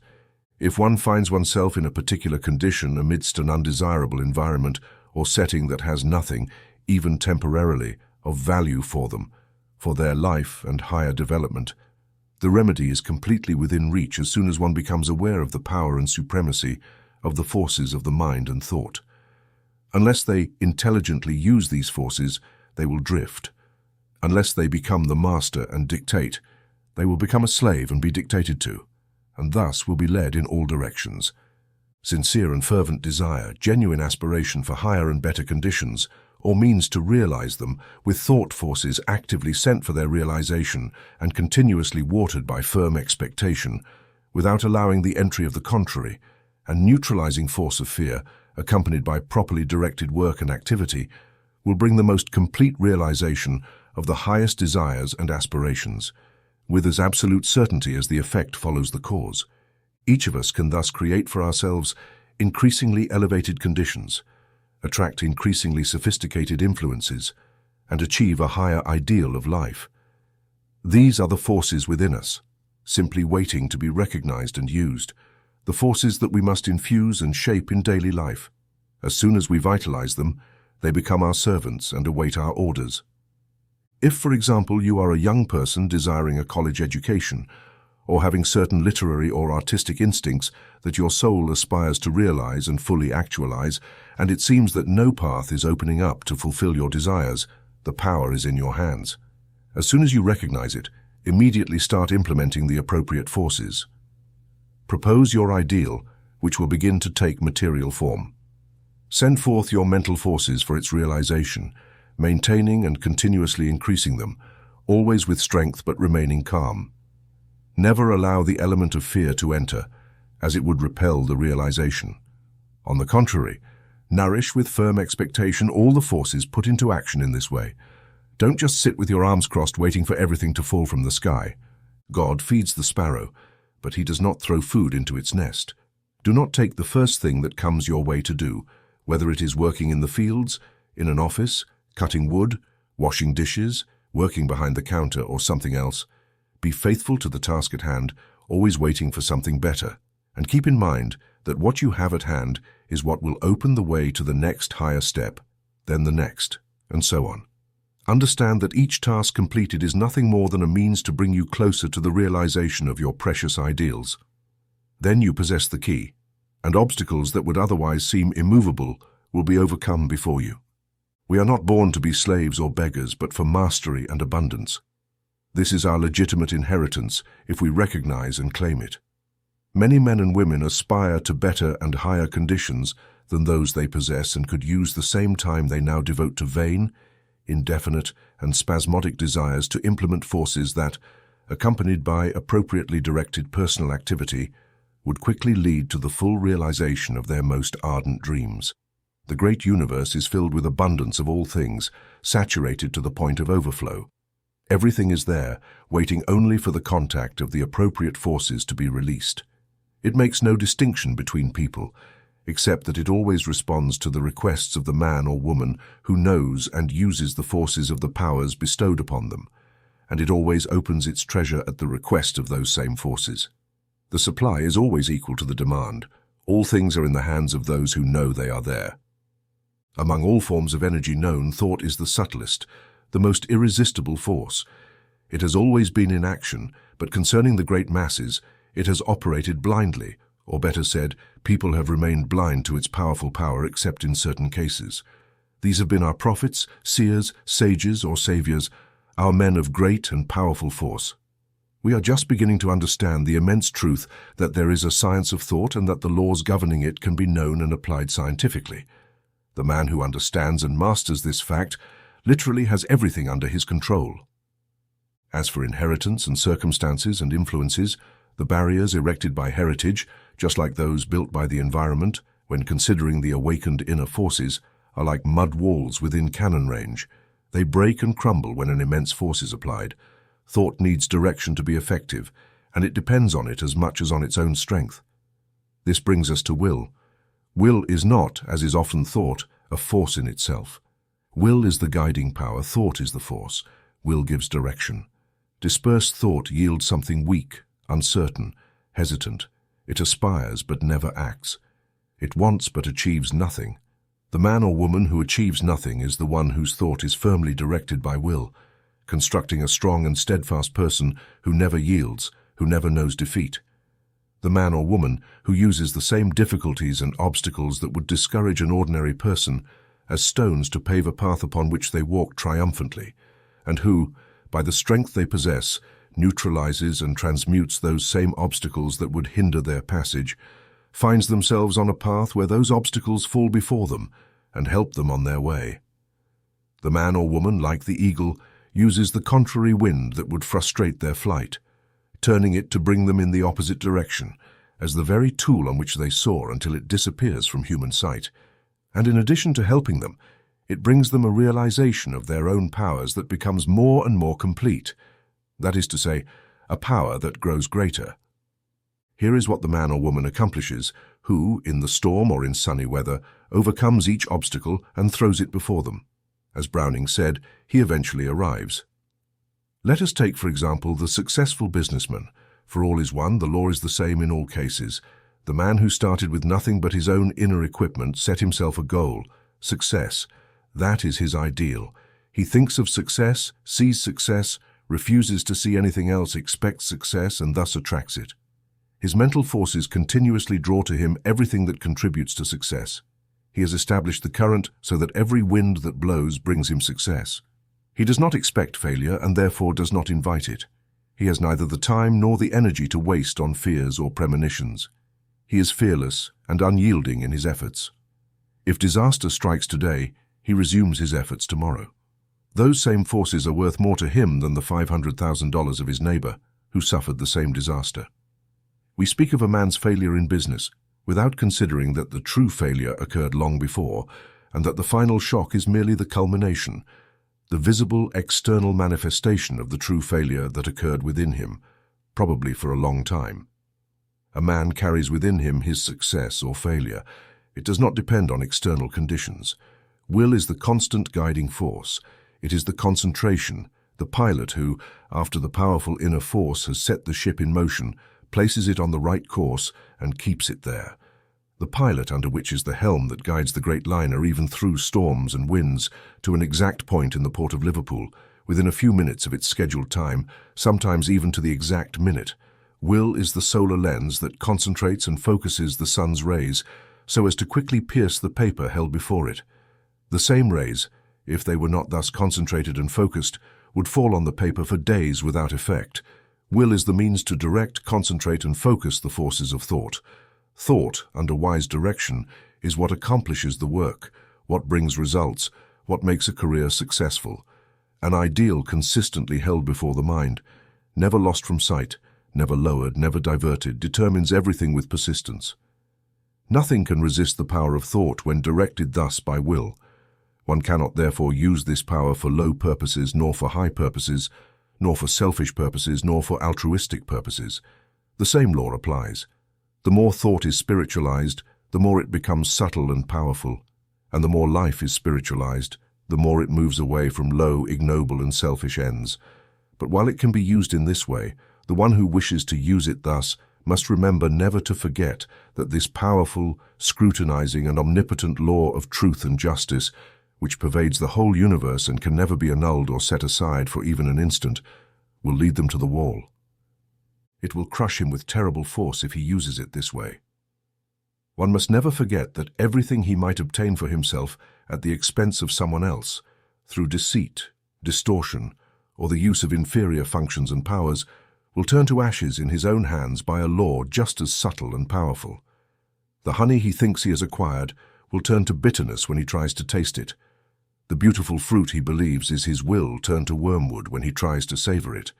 The rose he has picked will wither, and he will find himself with a handful of thorns that will pierce deeply and cause the vital blood to flow from his hands. For, by violating a higher and immutable law, even if he obtains this or that, the power of true pleasure will be taken from him, and what he obtains will turn into a thorn in his side or ultimately escape him sooner or later. God's triumphant chariot moves in a certain and absolute direction and pace, and anyone who wishes to oppose it or take offense must fall and be crushed under its wheels. For him, this crushing is necessary to lead him more quickly to the knowledge of higher laws, to the realization of the higher self. This brings us to consider two orders of will that we can simplify as human will and divine will. Human will is the one we have just observed, the will of the senses, the will of the lower self, which seeks its own ends without regard for its connection to the greater whole. Divine will is that of the higher self, the divine self, which is never mistaken, which never encounters difficulties. How is this realized? How can it be called upon? It is a dominant activity by awakening and experiencing the higher self, the divine self, thus making it one with the will of God, one with the will of infinite intelligence, infinite love, infinite wisdom, infinite power. When this is done, there can be no mistakes, just as there are no established limits. Thus, the infinite power acts through us and for us. True inspiration, while our role is simply to ensure that our connection to this power remains conscious and in perfect condition. When we come to the knowledge of true nature, to a conscious realization that we are one with or a part of this infinite spirit of life, infinite love, infinite wisdom, infinite power, and infinite abundance, we do not see that we lack anything. All things are ours. Then it is our word. Desire induces and leads to realization. If you are intelligence, if you are power, if you are the one who sees all, knows all, does all, possesses all, this eternal being, this eternal without beginning or end, the same yesterday, today, and always, when you come to know and consciously live this truth, then all of life for you boils down to one word: realization. The effort, the tugging, the running here and there to accomplish this or that, which happens on all planes of life below this higher plane, gives rise to this realization, and you and your desire become one. And what does this mean? Simply that you have found and literally penetrated into the kingdom of heaven. And heaven means harmony. You have therefore penetrated into the realm of harmony or unity with infinite life, the infinite God. Thus we clearly see the rational and scientific basis of the commandment to seek first the kingdom of heaven, and all other things will be added unto you. There is nothing in all the universe more scientific, nothing more practical, and in the light of this we see how easy it is to follow the commandment not to worry about the things of tomorrow, for the things of tomorrow resolve themselves. This realization gives you that carefree, worry-free attitude. The infinite power does the work for you, and you are freed from responsibility. Your responsibility is to remain in a faithful and inexhaustible connection with this infinite source. I know of certain lives that have reached such conscious unity with infinite life and who live so continually in its realization that all that has just been said is absolutely true in their cases. The solution to all things places them thus within the law, so that when the moment arrives, the difficulty is resolved, the course is clear, the way is open, or the means are at hand. When one knows what one is talking about, one can speak with authority. When this realization arrives, fear disappears, hope assists, faith prevails. The faith of today leads to the realization of tomorrow. Then we have nothing to do with the past, nothing to do with the future, for all life is determined by the always present today. Just as my current life has been determined by how I lived my yesterday, my tomorrow is determined by how I live my today. So let me live in this eternal now and realize that right now I am living eternal life as much as I could ever live it. Then I will not waste time on the past, except perhaps occasionally to give thanks, for its trials, sorrows, mistakes, and stumbles have more quickly led me to harmony with the laws of higher life. I will not waste time on the future, nor on idle dreams, nor on fears or premonitions, inviting and opening the door to their entrance. But with the thoughts and actions of today, I will make the future exactly what I wish. Every act is preceded and engendered by a thought. The repeated act forms the habit determines character, and character determines life, destiny. A very significant, very formidable truth. Thought on one side, life, destiny on the other. And how simple all this is when we realize that it is only about the thought of the present hour and the next as it arrives, and the next, and the next. Thus, life, destiny on one side, the thoughts of the present hour on the other. This is the secret of character formation. What wonderful simplicity! Although great vigilance is necessary. What is the role and value of prayer? Prayer, like any act of devotion, leads us to an ever more conscious harmony with the infinite. It is the only pearl of great price, for it is this harmony that brings all other things. Prayer is the sincere desire of the soul, and therefore it is its own answer, for the sincere desire, rendered active and accompanied by faith, gives rise sooner or later to realization. Indeed, faith is an invisible and invincible magnet that draws to it everything one ardently desires and awaits with calm and perseverance. This is absolute, and the results will be absolute in exact proportion. This operation of the forces of thought, since faith is absolute and relative in exact proportion, what is relative? The Master said, "Whatever you ask for in prayer, believe that you will receive it, and you will have it." Can there be a law more clearly stated? Can there be anything more defined and absolute than this? According to your faith, it will be granted to you. Sometimes we fail to obtain the desired results. The fault, the failure, is not in the law, but in ourselves. Considered in its true light, there is nothing more scientific, nothing more precious, nothing more effective than prayer. This conscious realization of unity with infinite life is, among all things, the only thing to desire. For when this unity is realized and lived, all other things follow their course. No desire remains unfulfilled, for God has not planted in the human heart any desire without its corresponding means of realization. No evil can approach, nothing can touch us. There will be nothing to fear, for thus we will attract only good, no matter what changes time may bring. By understanding the law, we will always hope for something better, and thus we will implement the forces that attract this something, understanding that often angels depart to let archangels enter. This is always true in the case of higher life. And why should we have any fear, even for the nation, as is often expressed? God is behind his world with love, with infinite care and vigilance, working out his great and omnipotent plans. Whatever plans men may conceive, he will in due time thwart and destroy, or help and propel them to their perfect realization. He will thwart and destroy them if they are contrary, and he will help and actualize them if they are in harmony with his. It is easy to see what power a fully awakened life can have, one that captures and fully utilizes the great forces of its own inner being for the service of humanity.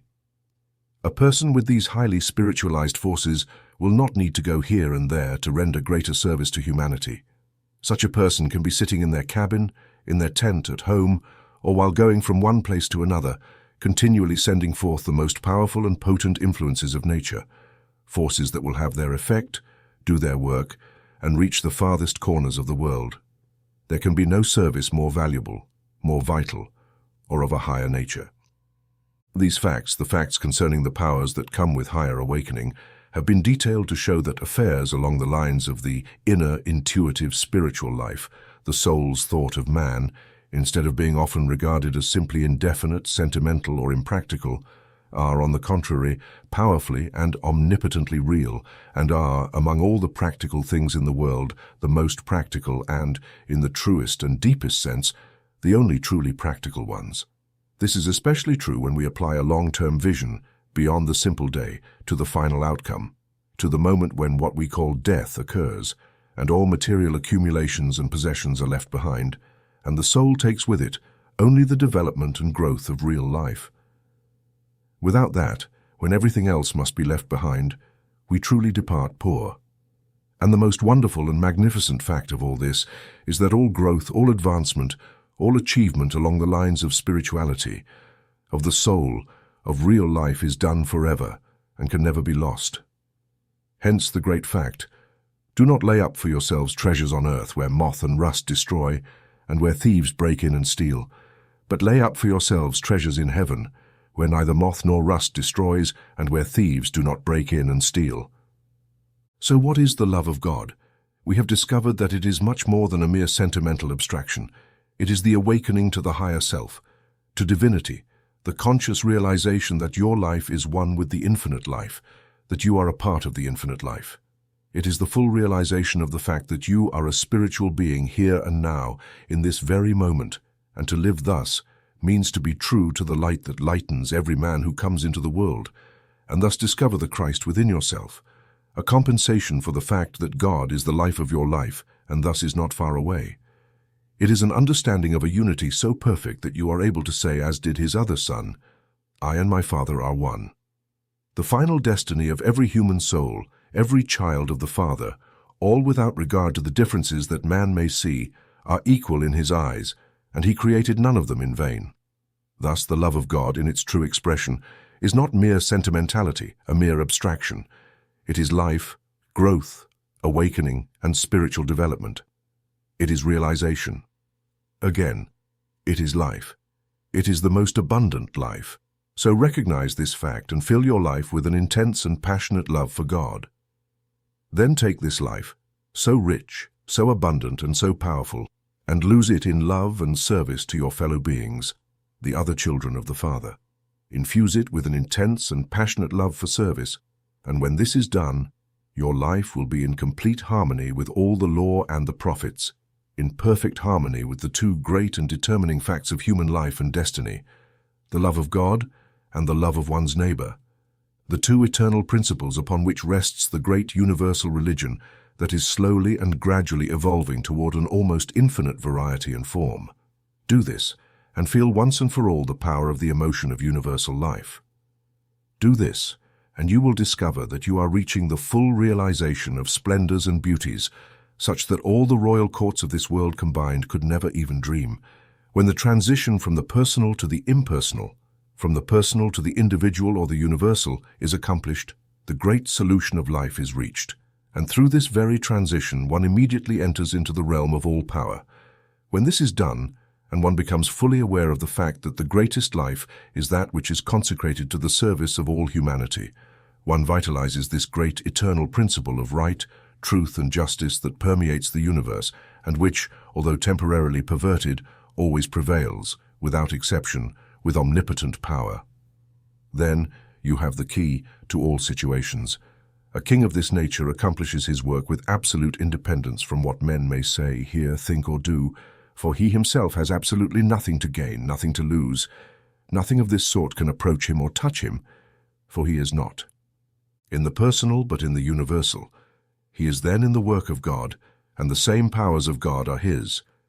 It seems that the same angels of heaven come to his service and set things in motion in their own way. And this is true, very true, for man is simply following the path of God. And when this is the case, the certainty of the result is absolute. How many times has the Master said, "I seek not to do my own will, but the will of the Father who sent me"? Here is the great example of the world of life beyond the personal and in the universal, from which comes his great power. The same has been true for all saviors, prophets, seers, sages, and leaders in the history of the world, all endowed with truly great and lasting power. He who wishes to penetrate the secret of power must pass from the personal to the universal, and with this he gains not only great power, but also liberation from the perplexities that arise from the misinterpretation of others' motives and opinions. For such a person is unconcerned with what men say, hear, think, or do, provided they are true to the great principles of right and truth that they have before them. And if we look carefully, we will find that practically all the perplexities and difficulties of life find their origin in the personal realm. Today, much is spoken to young people about success in life. Although this condition is generally what the world calls success, it is good to always keep in mind that there is a success that is a miserable failure, while, on the other hand, there is a failure that is a grand and noble success such as that of God. A pressing necessity of our time is to teach young people the true dignity, nobility, and power of this failure in the eyes of today's world, but such success in the eyes of God and of future ages. When this is done, we will have among us more prophets and saviors, men of grand and noble stature, who will firmly hold aloft the lighted torch of true advancement among the people. And these will be those whom the people will willingly follow, for they will be those who speak and act with authority, true children of God, true brothers of men. A man may accumulate millions and his life remain a failure. It has been promised that our conversation would not be prolonged, and unless we conclude now, this promise will not be kept. Our original goal, as you remember, was to find the answer to the question, how can I make life give its best? How can I know the true secret of power? How can I achieve true greatness? How can I fill all of life with a happiness, a peace, a joy, and a satisfaction that are always rich and enduring, that always increase and never diminish? Two great laws present themselves. The first is that we find our own life by losing it in service to others, love for one's neighbor. The other is that all life is one, that it is part of infinite life, that we are not material beings but spiritual beings here and now. Living this way leads us to the realization of the higher, the divine self, thereby bringing us into the realm of all peace, all power, and all abundance. This is the love of God, and I wonder at this moment if we have found the true and satisfying answer. We have sat at the Master's feet, and he has told us yes.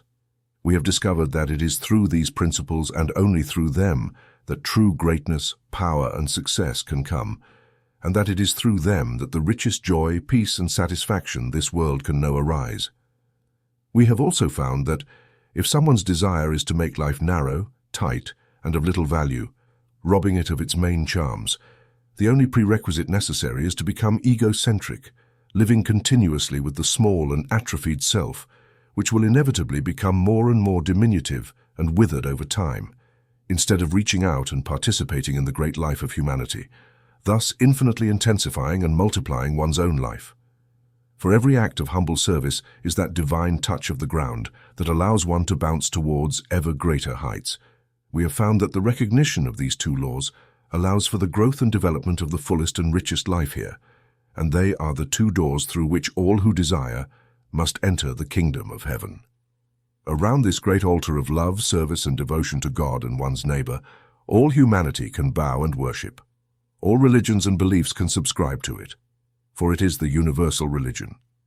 So become one with God as his other Son did, by awakening the true self and continuously living in that higher self, the God. Become one with humanity as his other Son did, by aligning your life with this great and immutable law of love, service, and devotion. Thus, you will feel once and for all the power and emotion of universal life.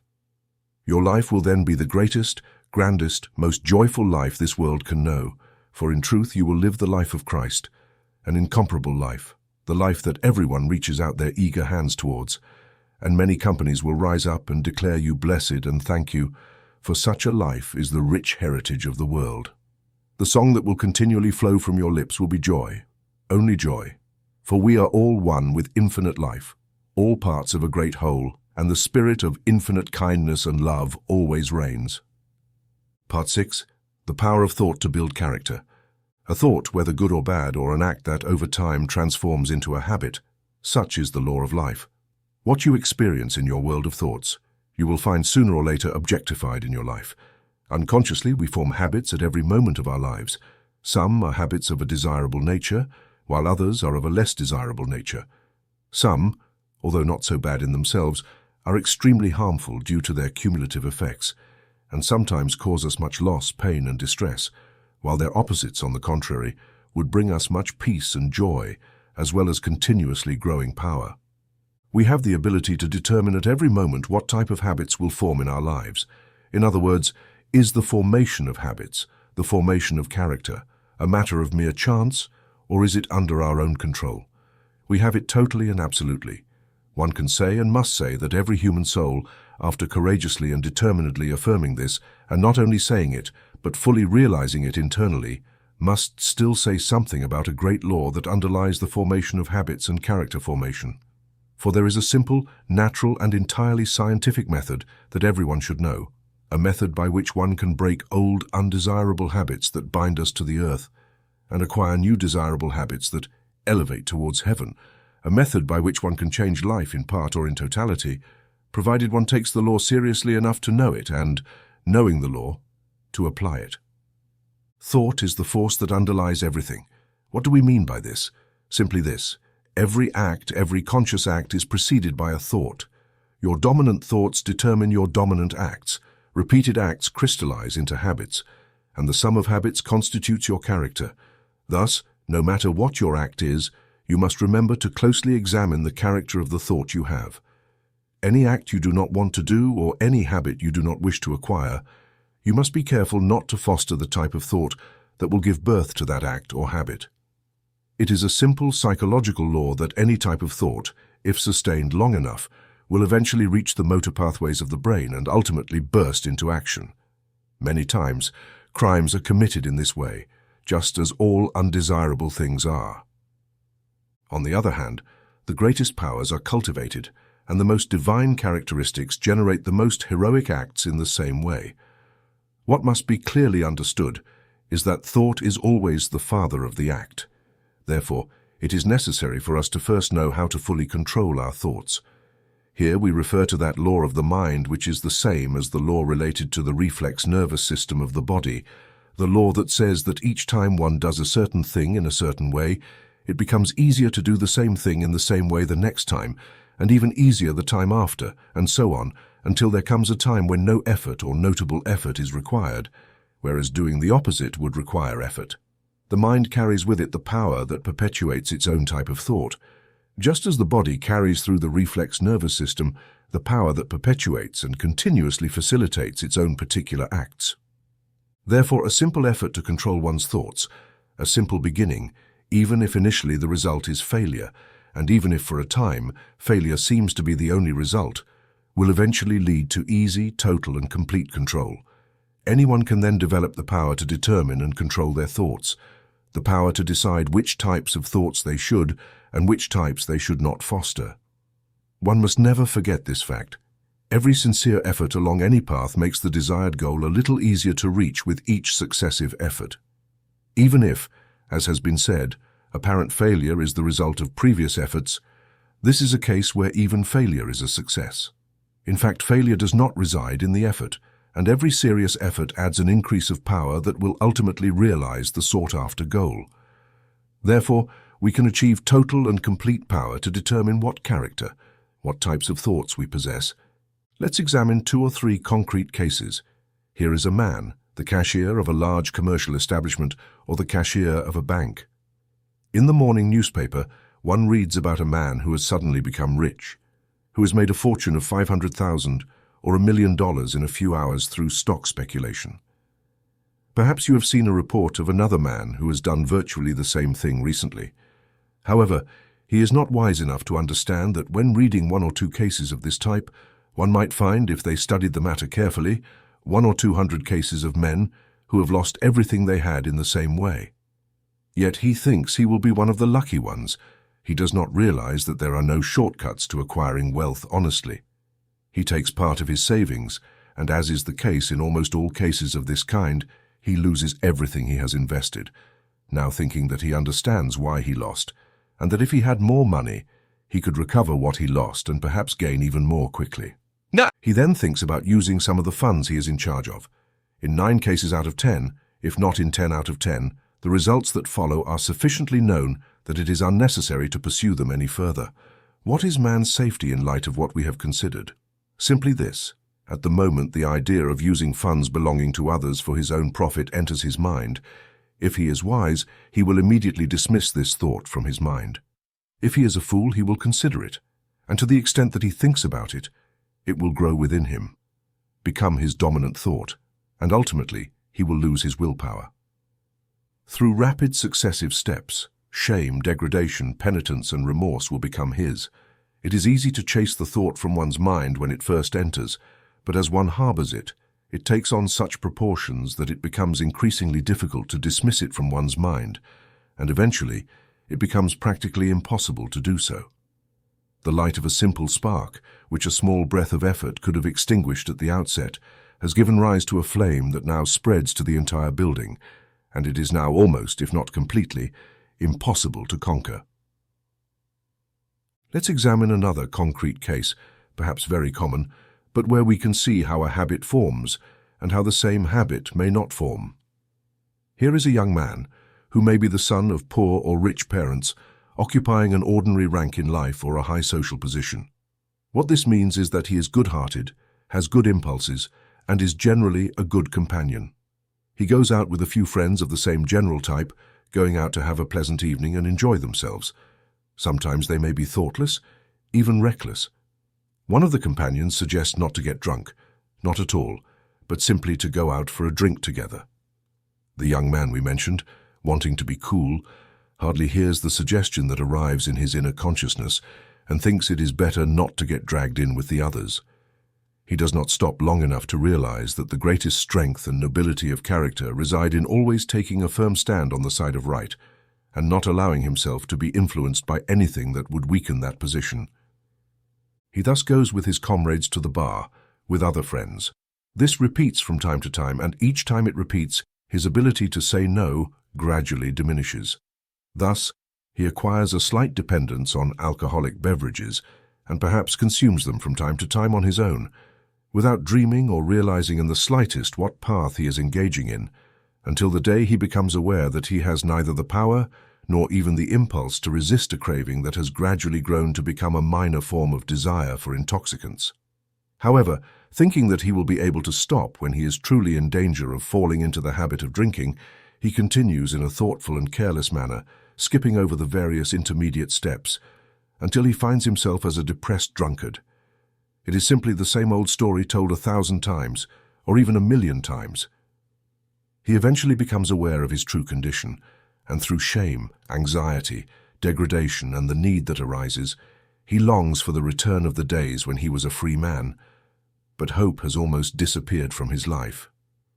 It would have been easier for him never to have started, and easier for him to stop before reaching his current condition. But even in his current state, as low, desperate, and destitute as he may imagine, he has the power to emerge from this condition and become a free man again. Now let's see. If the desire to drink begins to overwhelm him again, if the idea comes to him, the desire returns.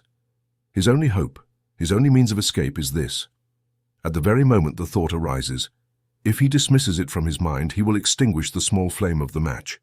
If he maintains the thought, the small flame will spread until, before he realizes it, the fire has spread.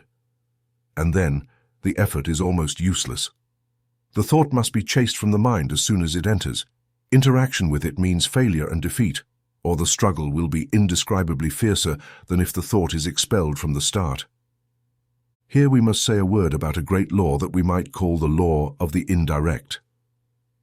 A thought can be eliminated from the mind more easily and effectively by not attaching directly to it, by not seeking to eliminate it head-on, but by directing the mind toward another object, by putting another object of thought in the mind.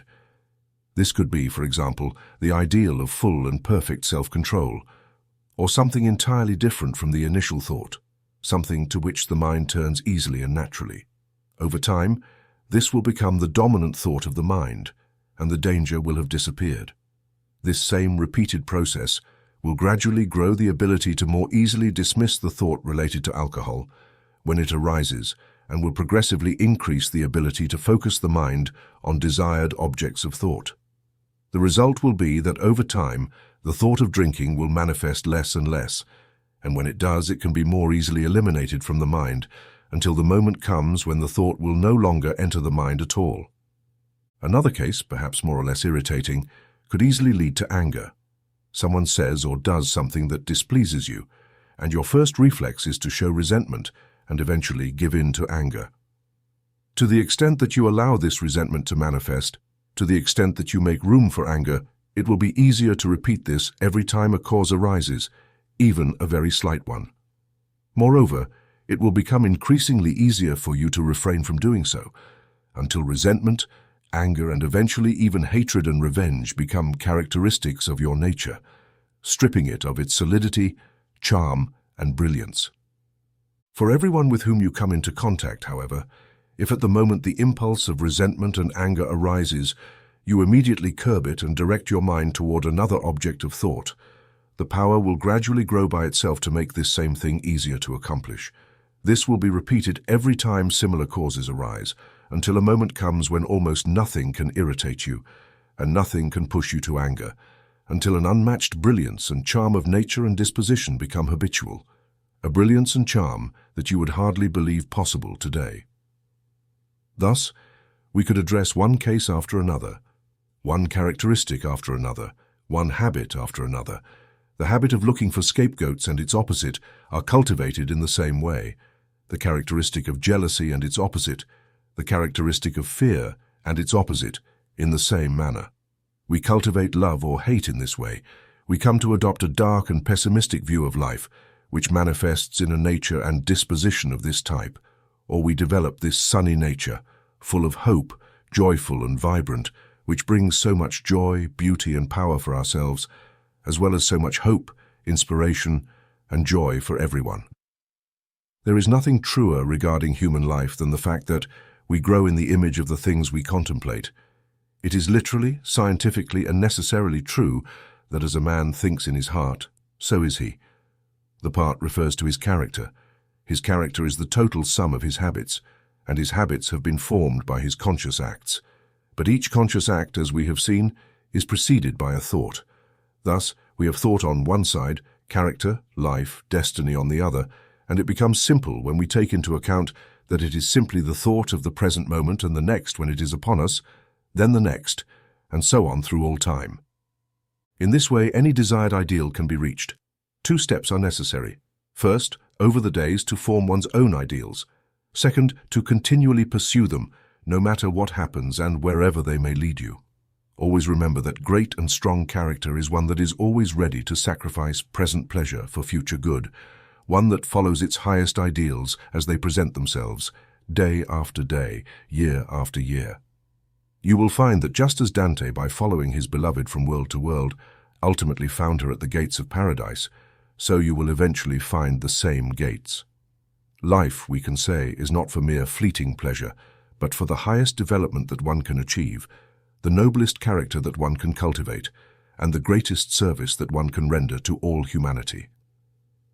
In this, however, we find the greatest pleasure, for it is there that the only true pleasure resides.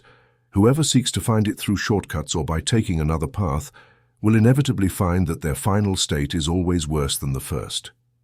And if they follow different paths, they will realize that they will never find real and lasting pleasure. The question is not what the conditions of our life are, but how we can meet the conditions we encounter, and whatever the conditions, it is neither wise nor profitable to regard them, even if it is under circumstances that we would otherwise have in a complaining attitude. For complaint will bring pressure, and depression will weaken and may even kill the spirit, which would engender the power necessary to bring into our lives a series of new conditions. To be concrete, even at the risk of being personal, I will say that in my own experience, several times in my life, circumstances and conditions have arisen that I would have gladly fled from at the time, conditions that caused humiliation, shame and mental anguish, but invariably after sufficient time, I have been able to look back and see clearly the role that each such experience had to play in my life. I have seen the lessons it was essential for me to learn, and the result is that today I would not give up any of those experiences in my life, as humiliating and difficult to bear as they were at the time. Not at all. And here there is also a choice that I have learned. No matter the current conditions of my life, whether they are not the easiest and most pleasant, and whatever such conditions the future may bring, I will take them as they come, without complaint, without depression, and I will face them in the wisest possible manner, knowing that they are the best possible conditions that could be in my life at that moment. Otherwise, they would not be there. Becoming aware that, even if I cannot see at that moment why they are in my life, even if I cannot see what role they have to play, the time will come, and when that moment arrives, I will see everything, and I will thank God for every condition as it has come. Everyone is inclined to think that their own conditions, their own trials, problems or pains, or their own struggles, as the case may be, are more important than those of the great mass of humanity, or possibly more important than those of any other person in the world. They forget that everyone has their own trials, problems, or pains, or struggles, and that theirs are only the common condition of all the human race. We often make the mistake of seeing and feeling intensely our own trials or adverse conditions, or characteristics to overcome, while those of others do not appear as clearly to us, and thus we tend to think they are in no way comparable to our own. Everyone has their own problems to solve. Everyone must develop the vision that will allow them to see what the causes are that have brought unfavorable conditions into their life. Everyone must develop the strength necessary to face these conditions and implement the forces that will bring about a different set of conditions. We can help each other through suggestions, bringing the knowledge of certain laws and higher forces, laws and forces that will facilitate the realization of what we want to do. However, the action must be accomplished by each one on their own. Thus, the way to get out of any condition in which we find ourselves, whether voluntarily or involuntarily, is to take the time to look the condition squarely in the face and discover the law that led to their appearance. Once we have discovered the law, we must not rebel against it, nor resist it, but rather accompany it by working in harmony with it. If we work in harmony with it, it will work for our greatest good and lead us where we desire. If we oppose it, if we resist it, if we do not work in harmony with it, it will ultimately break us to pieces. The law is unchangeable in its workings. If we accompany it, it will bring us all things. If we resist it, it will bring us suffering, pain, loss, and desolation.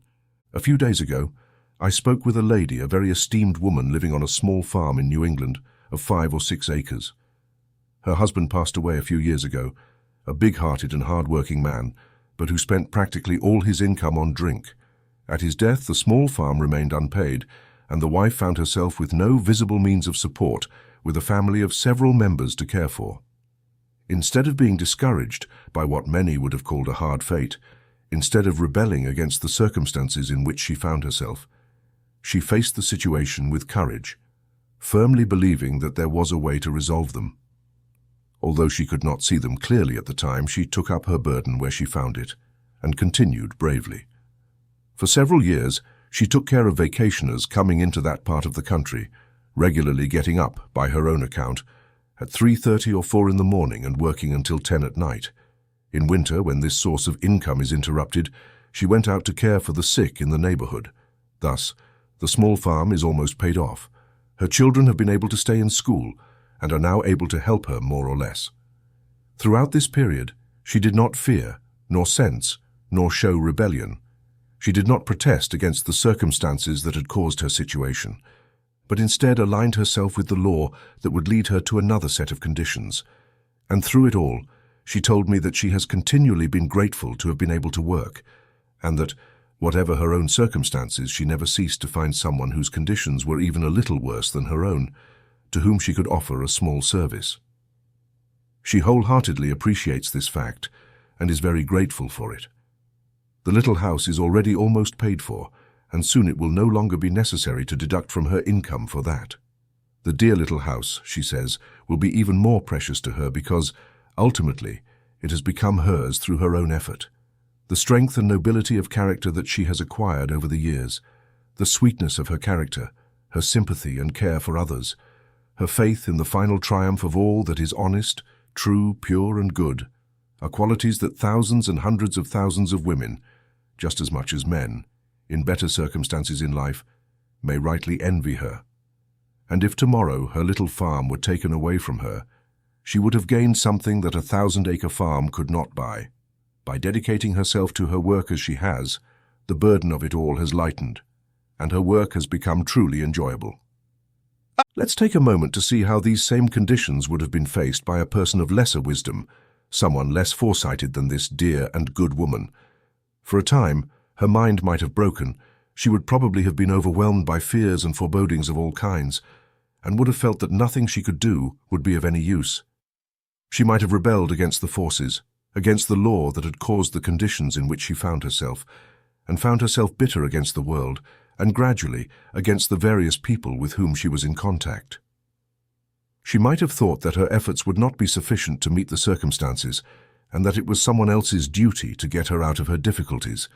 Thus she would not have advanced at all toward achieving the desired results, and would have continually felt her circumstances more intensely, as there would have been nothing else to occupy her mind. The little farm would never have been hers. She would have been unable to do anything for others, and her nature would have turned bitter against everyone. The truth is that it is not about the conditions of life, but about how one faces the conditions encountered. This will determine everything. And if at some point we are inclined to think that our own fortune is the most difficult that exists, if we can persuade ourselves that there is no one whose situation is even slightly more difficult than ours, then let us take a moment to study the character of Pompilia in Browning's poem. And after studying her, let us thank God that the conditions of our lives are so favorable, and then let us set forth with a confident and fearless spirit to improve the conditions we desire most. Thought is the basis of all progress or regression, of all success or failure, of all that is desirable or undesirable in human life. The type of thought we nourish creates and attracts the conditions that crystallize around it, conditions that are exactly similar in nature to the thought that shapes them. Thoughts are forces, and each creates according to its type, whether we are aware of it or not. The great law of mental attraction, which states that likes create likes and that likes attract likes, operates continuously in every human life, for it is one of the great immutable laws of the universe. If one takes the necessary time to clearly see the things one wishes to achieve, and then maintains that ideal constantly and continuously in one's mind, without ever allowing faith or positive mental forces to weaken or be neutralized by doubts and fears, and dedicates each day to doing what one's hands find to do without ever complaining, but rather devoting the time that would otherwise be spent complaining to concentrating one's mental forces on the ideal that one's mind has built. Sooner or later, what one proposes will fully materialize. Some, when they begin to understand that there exists what might be called a science of thought, realize that through our inner selves, the spiritual forces of thought, we have the power to gradually shape the conditions of daily life as we wish. In their initial enthusiasm, they are not always able to see the results as quickly as they hoped, and are therefore inclined to think that, ultimately, there is not much to what they have learned. However, they must remember that in striving to overcome an old habit or to develop a new one, it is not possible to accomplish everything at once. As we try to use the forces of thought, we continually become more capable of using them more effectively. Progress is slow at first and becomes faster as we move forward. Power grows through use, or in other words, use brings forth continuously growing power, according to the law, just as all things in our lives and all things in the universe around us do. Every act and progress achieved by the musician is in perfect harmony with the law.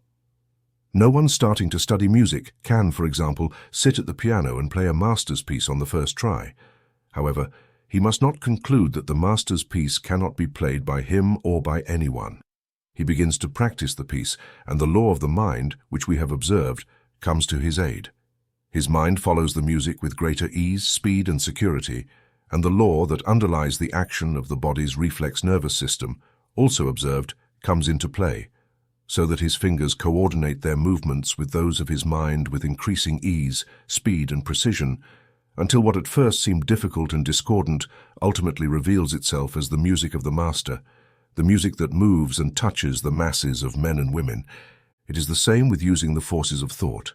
It is the constant repetition of thought that grows the power of focus, continuously strengthens thought, and ultimately leads to manifestation. All life goes from within to without. This is something that cannot be repeated too often. All the springs of life come from within. Given this, it would be good for us to devote more time to our inner life than we usually do, especially in this Western world. Nothing brings us such abundant benefits as taking a little time each day in the calm of our lives to unload the burdens of our minds and, consequently, of our lives. We require them to better form the higher ideals of life. We need them to clearly see in the mind the things on which we will concentrate and focus the forces of thought. We need this to continuously remake and maintain our conscious connection with the infinite. We desire this so that the urgencies of our daily lives do not distract us from the conscious realization that the spirit of life and infinite power are behind everything, acting in and through everything, the life of everything being the life of our life and the source of our power, and that without this, we have neither life nor power. Fully understanding this fact and living in it consciously at all times is to find the kingdom of God, which is essentially an inner kingdom and can never be anything else. The kingdom of heaven is found only within oneself, and this is done once and for all, and in a unique way. When we come to the conscious and living realization that our real being is essentially one with divine life, and we continually open ourselves for this divine life to speak to us and manifest through us, we reach the condition of being in continuous communion with God. In this way, the consciousness of God becomes a living reality in our lives, and as it becomes a reality, it leads us to ever-increasing wisdom, insight, and power. This consciousness of God in the soul of man is the very substance of all religion. It identifies religion with every act and every moment of daily life. That which is not identified with every moment of every day and every act of life is only religion by name and not in reality. This consciousness of God in the soul of man is the only thing uniformly taught by all prophets, all inspired ones, all seers and mystics throughout the history of the world, regardless of time, country, or religion, despite the minor differences that may be found in their lives and teachings. In this they all agree. Indeed, this is the essence of their teaching, as well as the secret of their power and lasting influence. It is the childlike attitude that is necessary before one can enter the kingdom of heaven. As it has been said, unless you become like children, you will not enter the kingdom of heaven. For we realize then that by ourselves we can do nothing, but only to the extent that we recognize that it is the divine life and power acting in us, and only to the extent that we open ourselves for them to act through us, is when we are or can do something. This is how one enters the simple life, which is essentially the life of greatest pleasure and greatest fulfillment. In the East, people, as a class, take much more time in quiet and silence than we do. Some perhaps push this to an extreme, as great as we push the opposite, resulting in their not actualizing and activating in outer life the things they dream of in inner life. We spend so much time on the activities of outer life that we do not take sufficient time in quiet to form in our inner and spiritual life the ideals and conditions that we would implement and manifest in outer life.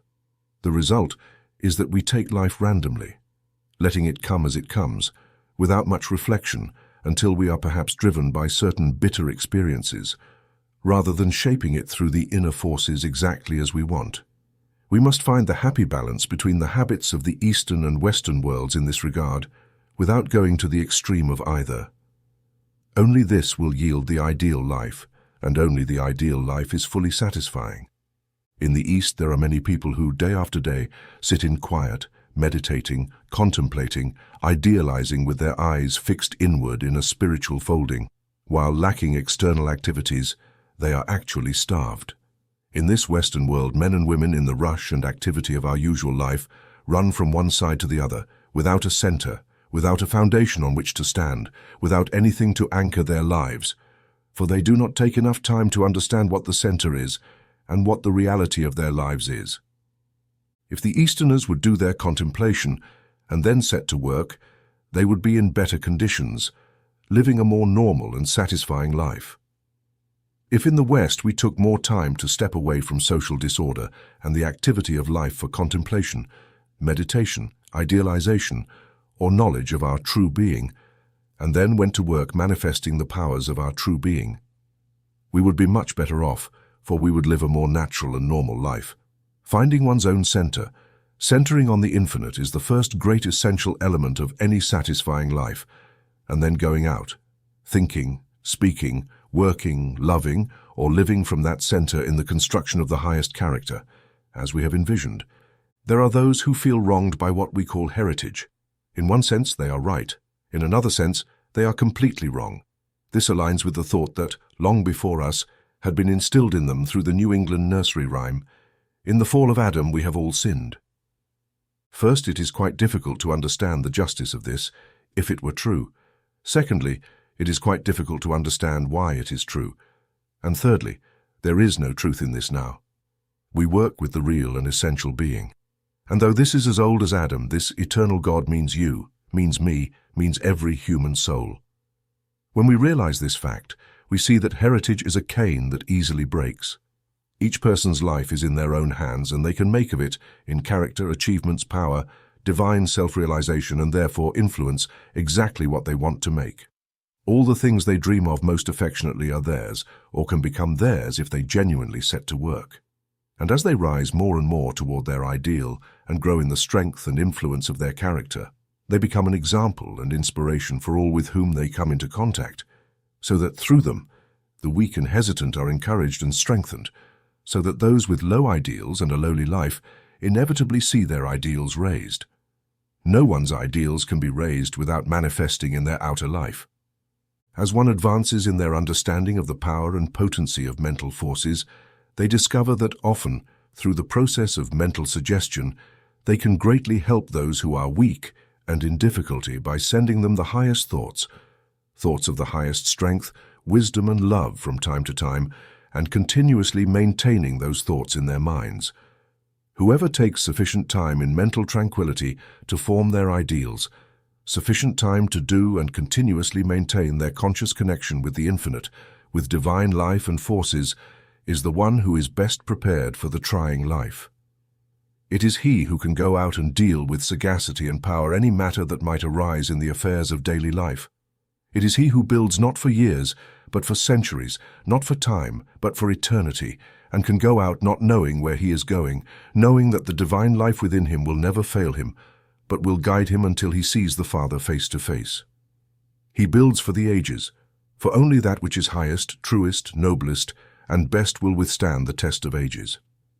He builds for eternity, for when the transition we call death occurs, the life, character, self-mastery, divine self-realization, the only things that the soul, when she sheds all else, takes with her, are those that she has in abundance in life. And when the time comes for the transition to another form of life, he is never afraid, for he knows and understands that beyond him, behind him, within him, are infinite wisdom and love, and in this he remains eternally centered and can never separate from that. He sings with Wiper, "I do not know where his islands raise their lush palms in the air. I just know that I cannot drift beyond his love and care.